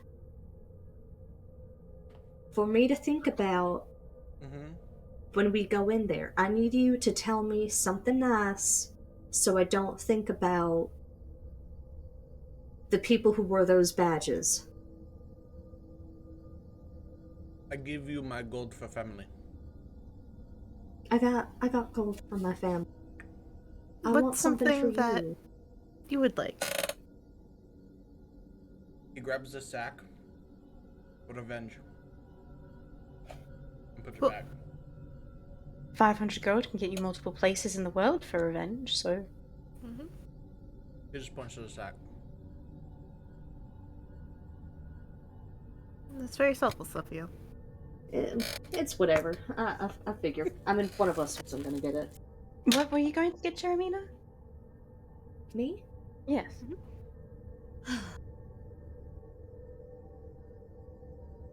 I am gonna get. I think. Well, I'm gonna get a shop. It's not gonna be in Baldur's. I'm thinking, I don't know, somewhere in Kalimshan, just somewhere south, right? Mm-hmm. Coastal. I'm gonna get a little shop there, and I'm gonna get Kalimshan silk. There's a robe that I want to make the mink fur treatment, and it's gonna be for me. And I am going to get myself the wedding dress that I always wanted. That's what I'm gonna get. That sounds lovely. That sounds amazing. All right. Jermina approaches the door. She puts her hand on the negative space of the wall, not incorrect. She's going to put her hand on the face, and whereas she was just bracing her hands against it the other time, and it was a deliberate placement, but this is like she is covering the image, right? She's trying to obscure it.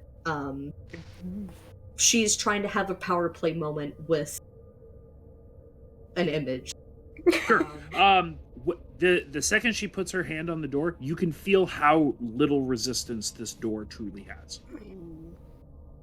It gives a creak, and her shoulders rise in this very familiar thing she does when she gets mad. She looks at the others, she goes, God, there ain't a lick of rust on these hinges. Oh boy. I say, we just go in hard. Well, why don't we see what they're doing first? And then I ambush. I don't do ambush. Olin grabs his daggers.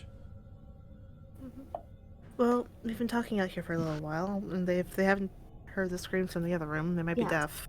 Three of the party here don't do ambushes. And no offense, I don't think y'all can take much of a hit. But we'll just That's play it by ear. We'll keep doing what we're doing. But if I see people, Going in? Going in. alright. She'll take it. GUNs blazing? Yeah. Blazing. And she shoves it open. It swings open with very little noise coming from the hinges. There is a slight creak and also the whoosh of water at the base of the door. And what is revealed is a very long hallway. What you see before you is a hallway that For those of you with dark vision, does anyone have dark vision that extends past 60 feet? 120. 120? Silkes, you would be able to see that the hallway eventually, almost at the very periphery of your, or maybe not periphery, the very extent of your dark vision breaks off to the right. But it is at the very end. Otherwise, it is just a straight shot down this hallway. So it looks like this is a very long hallway. I can barely see to the end, but it also goes right. Okay. Alright, new turn order. Alright, I want me, EV3, Olin, Marty, then Silke. Mhm. Does that work for Okay. everybody? Okay. That works. Alright. Wedding dress, snakeskin boots, Vange, and bungalow. Fucking Probably hate gonna the buy water. I hate water. She'll start walking. All right. As you set forth, you make your way down the hallway.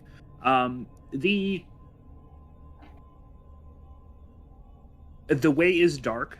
There is not much in the way of illumination. I presume that you all do your best to sort of stay your feet in the water to make as stealthy an approach as possible. And as you do so, you make your way to the corner that was described to you by Silkes. And what you see is a large chamber, sort of a larger chamber than you have heard, that you have seen before. Let me go down to the description of this chamber for the sake of my sanity.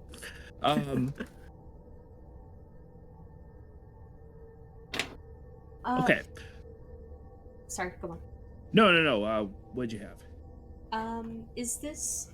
I'm asking for my notes. Is this going to be a very important chamber? I just need to know if I need to devote, like, a lot of space or not. I wouldn't necessarily say it would be important so much Okay. as a lead-in to everything that will happen after it. Okay. Do that as you will. Okay. It's a plot device. Almost, right? It's behind the ball door. You guys kept this one Almost for like last. the So. hallway that leads to a thing. So, this chamber is large. It has 6 pillars that run across it. For those of you who sort of Scooby-Doo or Breakfast Club your way around the corner to peer into the chamber, you're able to see that there is a altar that is sort of up and out of the water. Behind it is a large tapestry. Similar to the ones you've seen in the other chambers, but this one, it's not in the water. It's not covered in sort of yellow dust, but it stands at a place of reverence, and it stands before an altar which appears to be caked in, smeared. There's a level of viscera on the altar, and before it is a set of 2 figures, one wearing a heavier set of armor, presumably half plate, for those of you familiar with it, speaking to another figure who appears to be a more ceremonial robe-like vestment. They're talking back and forth to each other. They do not appear to have noticed you.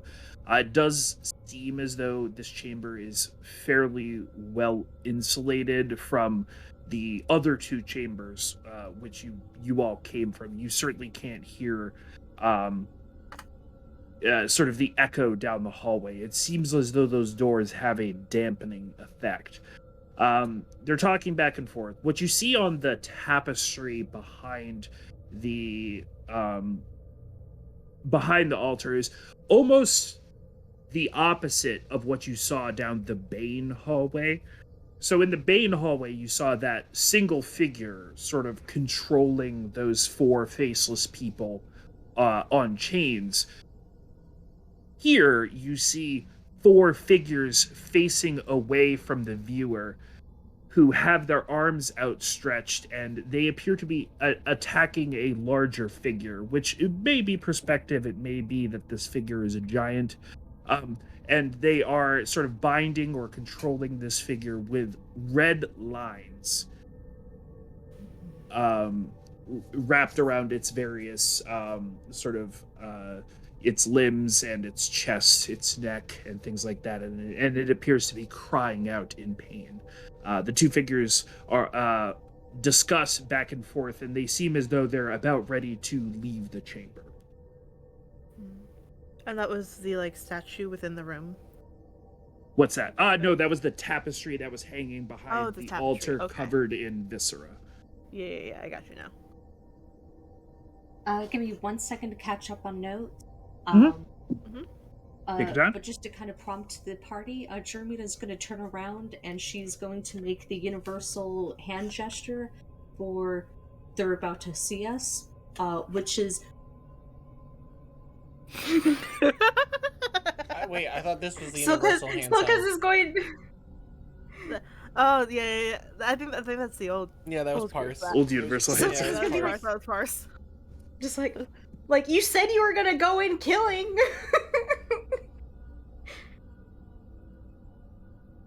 So, if you guys are thinking about attacking these figures, do know that there is about 35 feet between where you are at and where these figures are. So 35 feet, you say? Go. Silkus is going to huff and look around and see if there are any hiding spots in the space. So as you sort of glance around, especially, I won't have you roll perception because your dark vision is so good it would completely cover this chamber. There is kind of a sort of off, like, alcove on the back side. So if you're looking into the chamber and these figures are on the right, discussing on the elevated altar, this alcove is sort of off to the back side of the chamber, if that makes sense. It wouldn't necessarily be a good hiding spot unless the figures were sort of almost where you guys were. Other than that, it is a completely open chamber that basically only appears to be good for worshiping at this altar.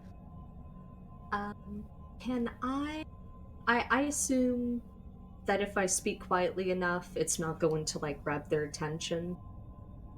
I mean, given everything else that's happened, and they don't appear asked about it, I think as long as you were quiet, you'd probably be good.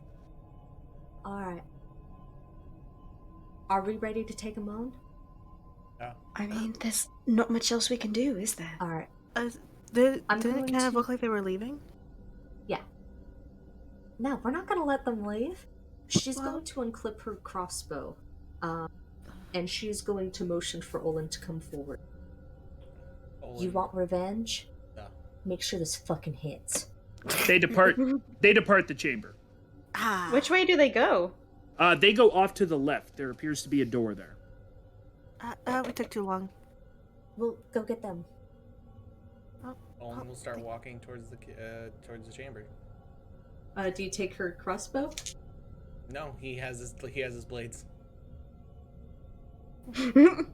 He's just going for it. He's going. Okay, so you're making your way into the chamber? Yeah. Just so Fish knows.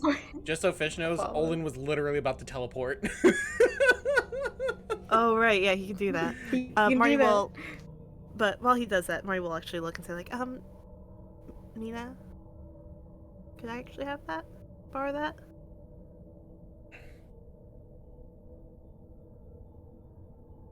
Not really, but if you have to. Oh no, I don't have to then. I mean, I'm just not felt gonna bad not use helping. it. Well, just take it. I'm tired. Take it. Okay. She's gonna move after Olin. She's not trying to be stealthy. Well, that's not helpful. Sorry. While Olin Naruto runs across the chamber. Hell yeah, you gotta do it. Sorry, give me a second here. Tap. He's running on the water. We just like. Has he always been doing that? And Silkas is going to follow after Jeremina. And Okay, motion for Marty so to are you guys follow. approaching the altar? I assume we're following the people right now. Yeah, we're going after them. Oh, okay. All right. So you guys pull up to the doorway, and you, as you do so, are immediately met with a blood-curdling scream from a chamber just beyond the doorway that you are all prompted at. So, okay. Is that the direction they went, or is it a completely different doorway? That is the direction that they went. It would appear as though Owen's this. still going. Yeah. Okay. Yeah. Oh, so you're entering the chamber? Yeah. No, I think like Jeremina is like someone's screaming like Fantastic. So you all sort of Silkas is going to stay at the doorway. okay. All right. So Silka is staying at the doorway. Those who will burst into the chamber are bursting into the chamber. What you find beyond the doorway is those two figures that you saw, the sort of woman in half plate and the robed individual, standing in front of sort of two cages that are sort of almost 5 feet by 5 feet, as it were.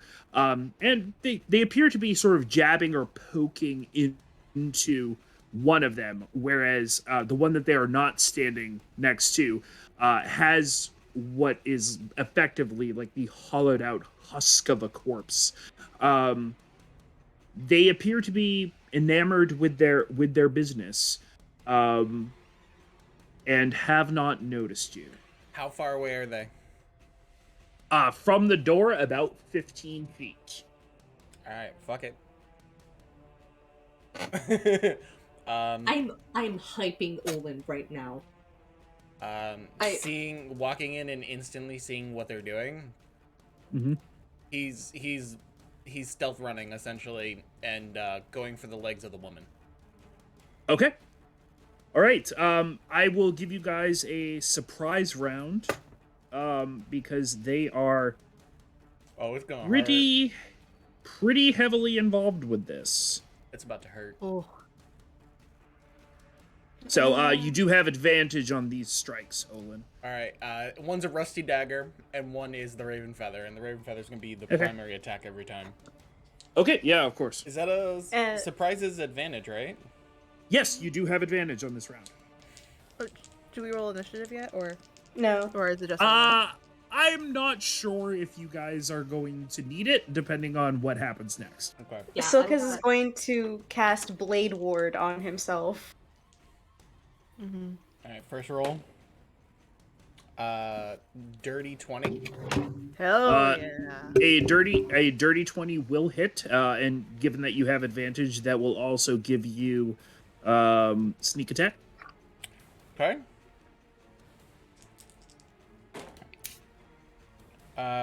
9, and as he stabs into her, the screams, the wails will go into her as well. So that's another d6. So 9 plus cocked. 14 points of damage on the first attack. Nice. Okay, let me just check this stat block. Okay, so as you stab into her, you take her fully by surprise, and she sort of lurched against the cage, and she hits it, and it rattles, and you hear a secondary scream, and then a tertiary scream as this woman that you've stabbed is overcome by this sort of psychic effect that you've imparted with your dagger, and she screams out again. She seems really hurt, but is still standing. Second attack with the rusty one. Okay. Give that bitch Just 10. like girl fitness. 21 to hit. 21 will hit. Oh, sorry. 14 plus 3. I forgot to add my my dex to it, so that's 17. Okay, she is still up, but looks worse off than she did before. Just 1 point because it's a bonus attack. It's an offhand. Okay, yeah, she's she was tossed against the cage and is sort of screaming and howling, and this robed figure next to her sort of swings around and for the rest of you, as he does so, appears to generate an arcane effect. And he'll I say know something in Silket. Barovian, he'll say something in Barovian, but that's it. Okay, I know Silk has cast Blade Ward. What is everybody else doing with their surprise round? Is it cool if Jermina, like I'm speaking kind of out of character for this, just to, Jermina wants to go help, Olin with the armored girl, because I Okay. think I have a cool idea for that. Okay. Sure. Are you cool with that, Muty? Yeah. Dope. I just wanted to check in case anybody else No. had an idea. He's just Silkus is just standing preparing for being hit. Jermina is going to like move forward, sloshing through the water, and as the armored figure is like thrown over the cage, she's going to heft up the hand axe. And there's like this methodic motion to it. Like it isn't improvised. It almost feels like a practice thing. And she's going to bear down on the woman's neck, and she's going to cast green. Does green flame blade work on a hand axe? It works on any weapon. Yeah, I believe so. As long as you're strong enough to swing it. Yeah. Yeah, with the weapon. Yeah, I mean it's a. She will. As she's arcing it down, the blade, the edge of it like flares out. And yeah, she's hacking and slashing and hacking. She's gonna try and decapitate the woman. Okay. Okay. Fair enough. We And going in. And I get advantage?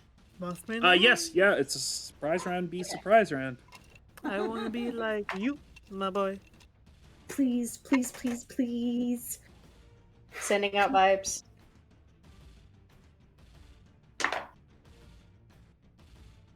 Yes. Okay, that is going to be a 19. Does it hit? A 19 will hit. Go ahead and roll damage, and then I'm assuming because you're level 3 currently, the flame would jump to the caster, right? Or the robed man. It should jump. Yeah, give me 1 second. Nope, that isn't a leveled ability. I can just do that. But yes. No. But it's a cantrip, so it's dictated by levels. I don't think you do extra damage on the armored woman. I believe before level 5, it jumps to the next target. Yeah. Give me 1 second. Yep. Yeah, no, it's automatic. The second Right, creature but takes fire damage equal to your spellcasting modifier Yeah. at Yes, higher yeah, levels. yes, Okay, yeah. cool. The damage Yeah, increases yeah. to the other people. Yeah, you get the 1d8 or whatever it is once you hit 5th level, I think. Yep. Okay, cool. So that's and I am do I apply I know I can apply a smite after I've hit. Can I apply a smite if I know they're not dead yet? So generally speaking, the rule of thumb is I don't have to tell, like, you apply it before you roll damage. So you know that you hit when you declare a smite. Yeah, okay, cool. I'm gonna smite just to be safe. Sure. Sure. Let me double check. One less bitch to deal with. Hell yeah. Yeah, I really want this to kill. She deserves a kill. Yeah. Special. She deserves a little death. A little murder. What is the damage roll for a smite? 2d8. Yeah. Is it 2d6 Gotcha. or 2d8? No, 8s. They're 8s. Yeah, Sorry. 2d8. I've rolled enough of them. Yeah, I know. That's the only reason I know, because I've never played a paladin. Yeah. It's been long. It's been a second since I played Tundra. Jason just sits there at the table watching me roll d8 over after d8. Literally, Yeah. Hannah is playing a paladin right now, and I still haven't played a hell paladin. Beauty, do you have a d8 with you right now? Yeah. Okay, can you roll my damage for me? How many? 2. 5, Ooh. 6. Hey! Okay, so that is going to be 11. 12 plus 5. Okay. And 17. then, just double checking.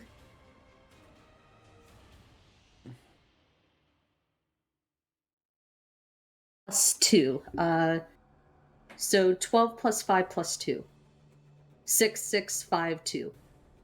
I don't Okay. have my calculator. No, I got it.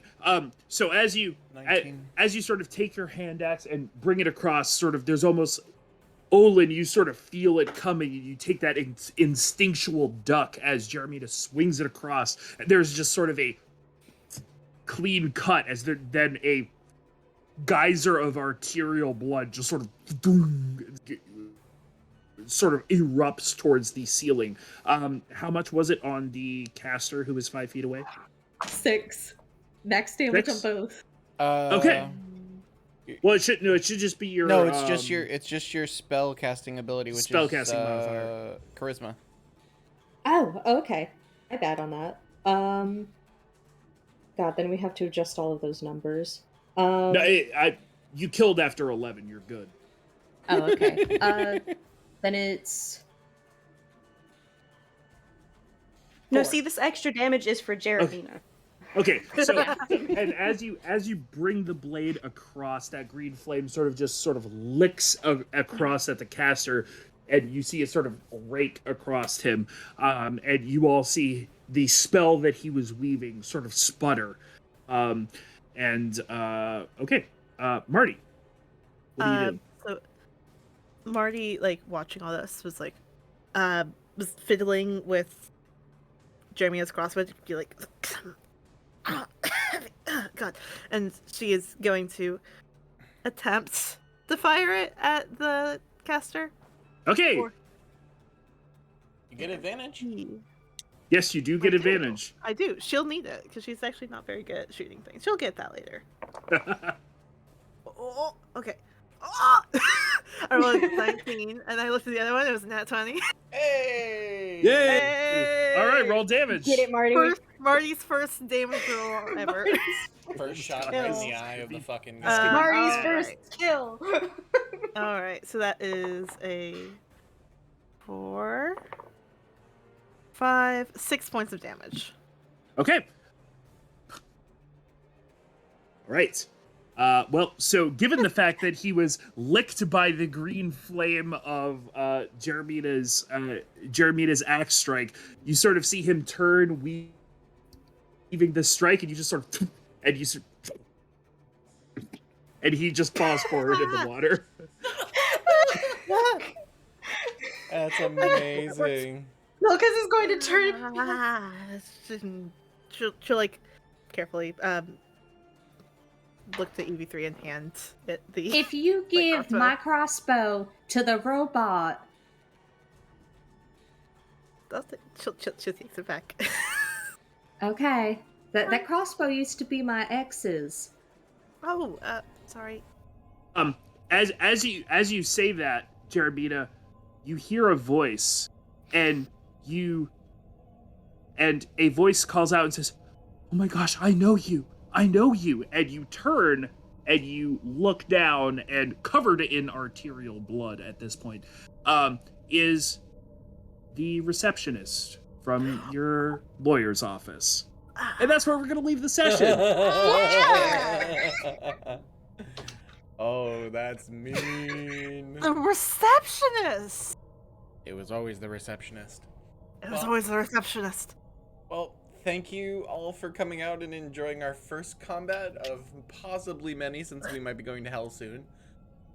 Right, it feels I was like already going, but She you just know, killed you someone. do you. I believe Jason is moving next week, so we won't have a game. But it's worth it because the week after he'll be all set up and we'll actually have a map and everything again.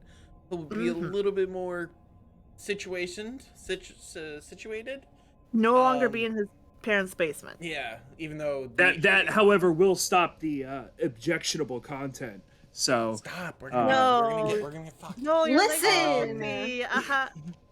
Thank you all for coming out. We greatly appreciate you. Welcome everybody who's new. Please check the Discord. We like to talk shit about stuff in there, D&D and everything else.